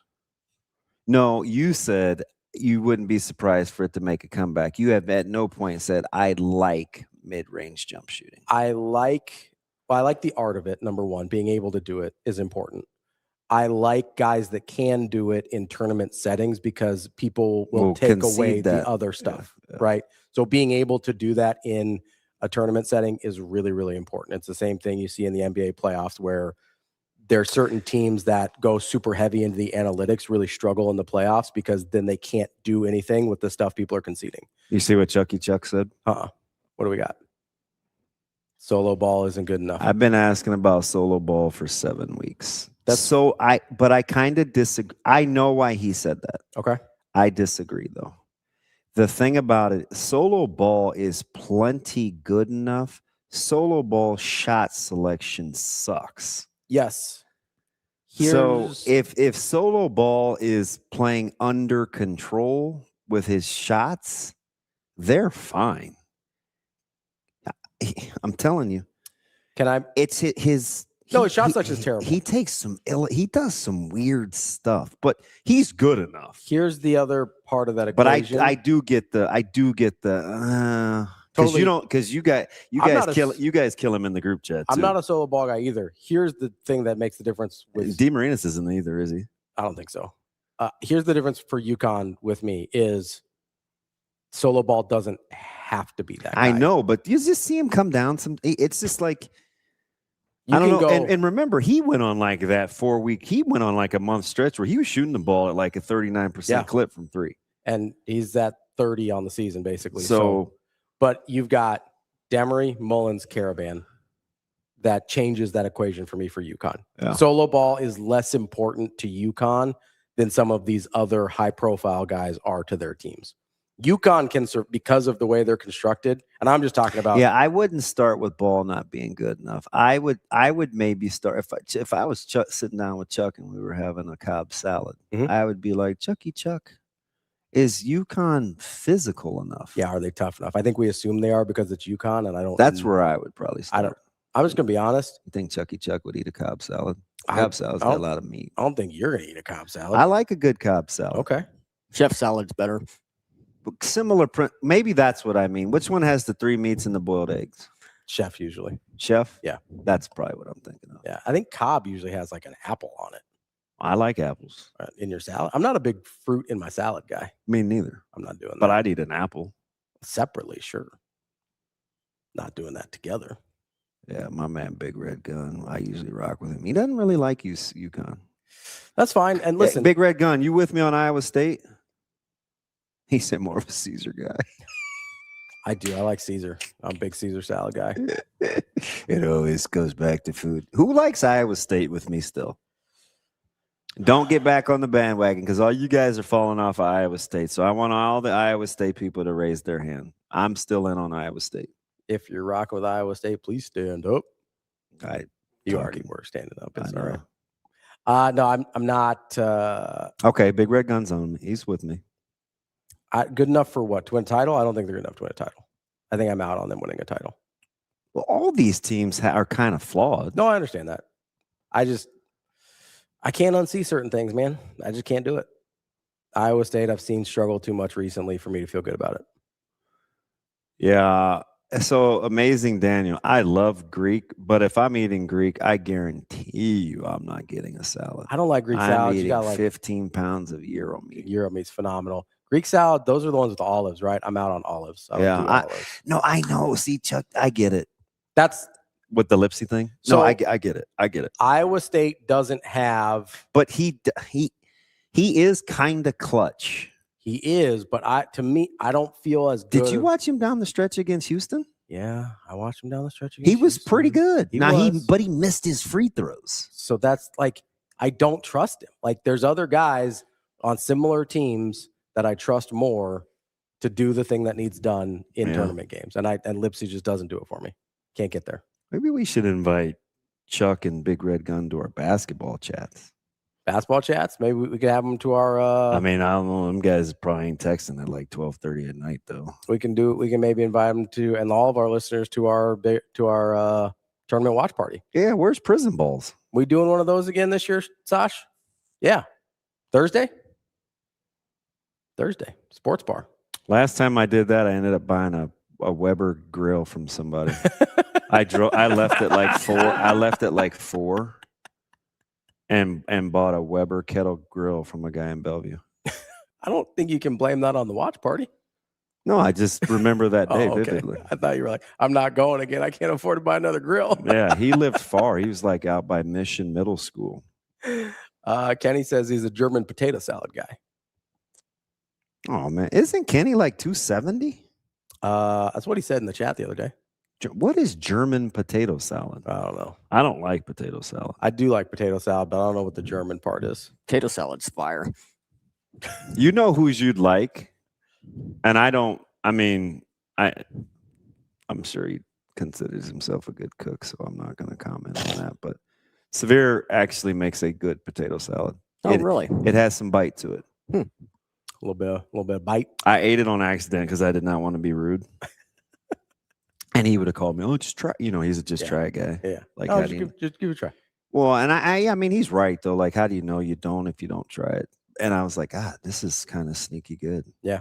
I like good potato maybe salad. It was like, did he use a smoked paprika? There was something on the top. Yeah. Some people do that. Some people hit that was really, it wasn't just paprika. I think it was either. Anyway. Yeah, the Lipsy thing bugs me a smidge. I'm a big and I used to honk for this dude.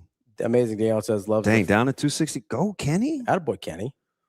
Hey, Kenny, what's your target? Because he's always talking about like health consumption. Like yeah. So this must be intentional. Yeah, absolutely. I don't want to see him in like 3 weeks and he's like 220. And I was like, hey man, what's wrong? He's like, oh, man, low blood cell count. Like, damn, Kenny, sorry. Yeah, don't want to do that. Amazing Daniel's big on the feta. I like feta a lot. I like feta cheese. I'm out on the olives. So I got some. I have a homemade feta deal you can do, Daniel, where you whip that thing like butter and add some jalapenos and a little olive oil with some Greek seasoning, and it's a game changer. Damn, 210. You and me both, Kenny. Let's go, buddy. I'll meet you down there. Dude, that was Burrs told me he could get to 215. Yeah? Yeah. 210. Go, buddy. Ideally, I'd like to get under 200, but we'll see what happens. No, wedges are overrated. Not a wedge guy. Dr. Stark. Big wedge guy? Huge wedge salad guy. Yeah, I'm not doing that. We went to Charleston. This dude said, yeah, I'll order a wedge. Take a wedge salad. I'm like, really? All the things you can get? You know what they have there that I like that I don't order almost anywhere else? Salmon. Nope. Baked potato. Nope. Is it a protein? Yep. It's one of their entrees. Oh, it's what I get. Pork chops? Yeah. Yep. It's the best protein on their menu. Yep. And they consistently cook it really, and really. it's big. Yeah, it's because it's like two of them, right? Yeah, it's they consistently cook it very well. It's big. Yeah. All right, so we got more guys that we're gonna have to our watch party. Big Red Gun. Why can't you talk about salads? Come on, man. I like him. Can't be so insecure. He's got good basketball takes. Yeah, we need to. Prison Balls took the day off today. He must. He's in and out sometimes. All right. Have to see what he have to have. He'd like it. It was a big, heavy basketball show today. He'd like today. Yeah, and we forgot to tell JD that we're previewing Big Ten, the wrestling tournament. Is that Thursday? Yeah, we got Jess on Thursday. Yeah, what's tomorrow? Wednesday? I think so. Tomorrow's a crapshoot. We'll see what happens. That's DB. I'm Ravi Lulla. Hurrdat Sports Live.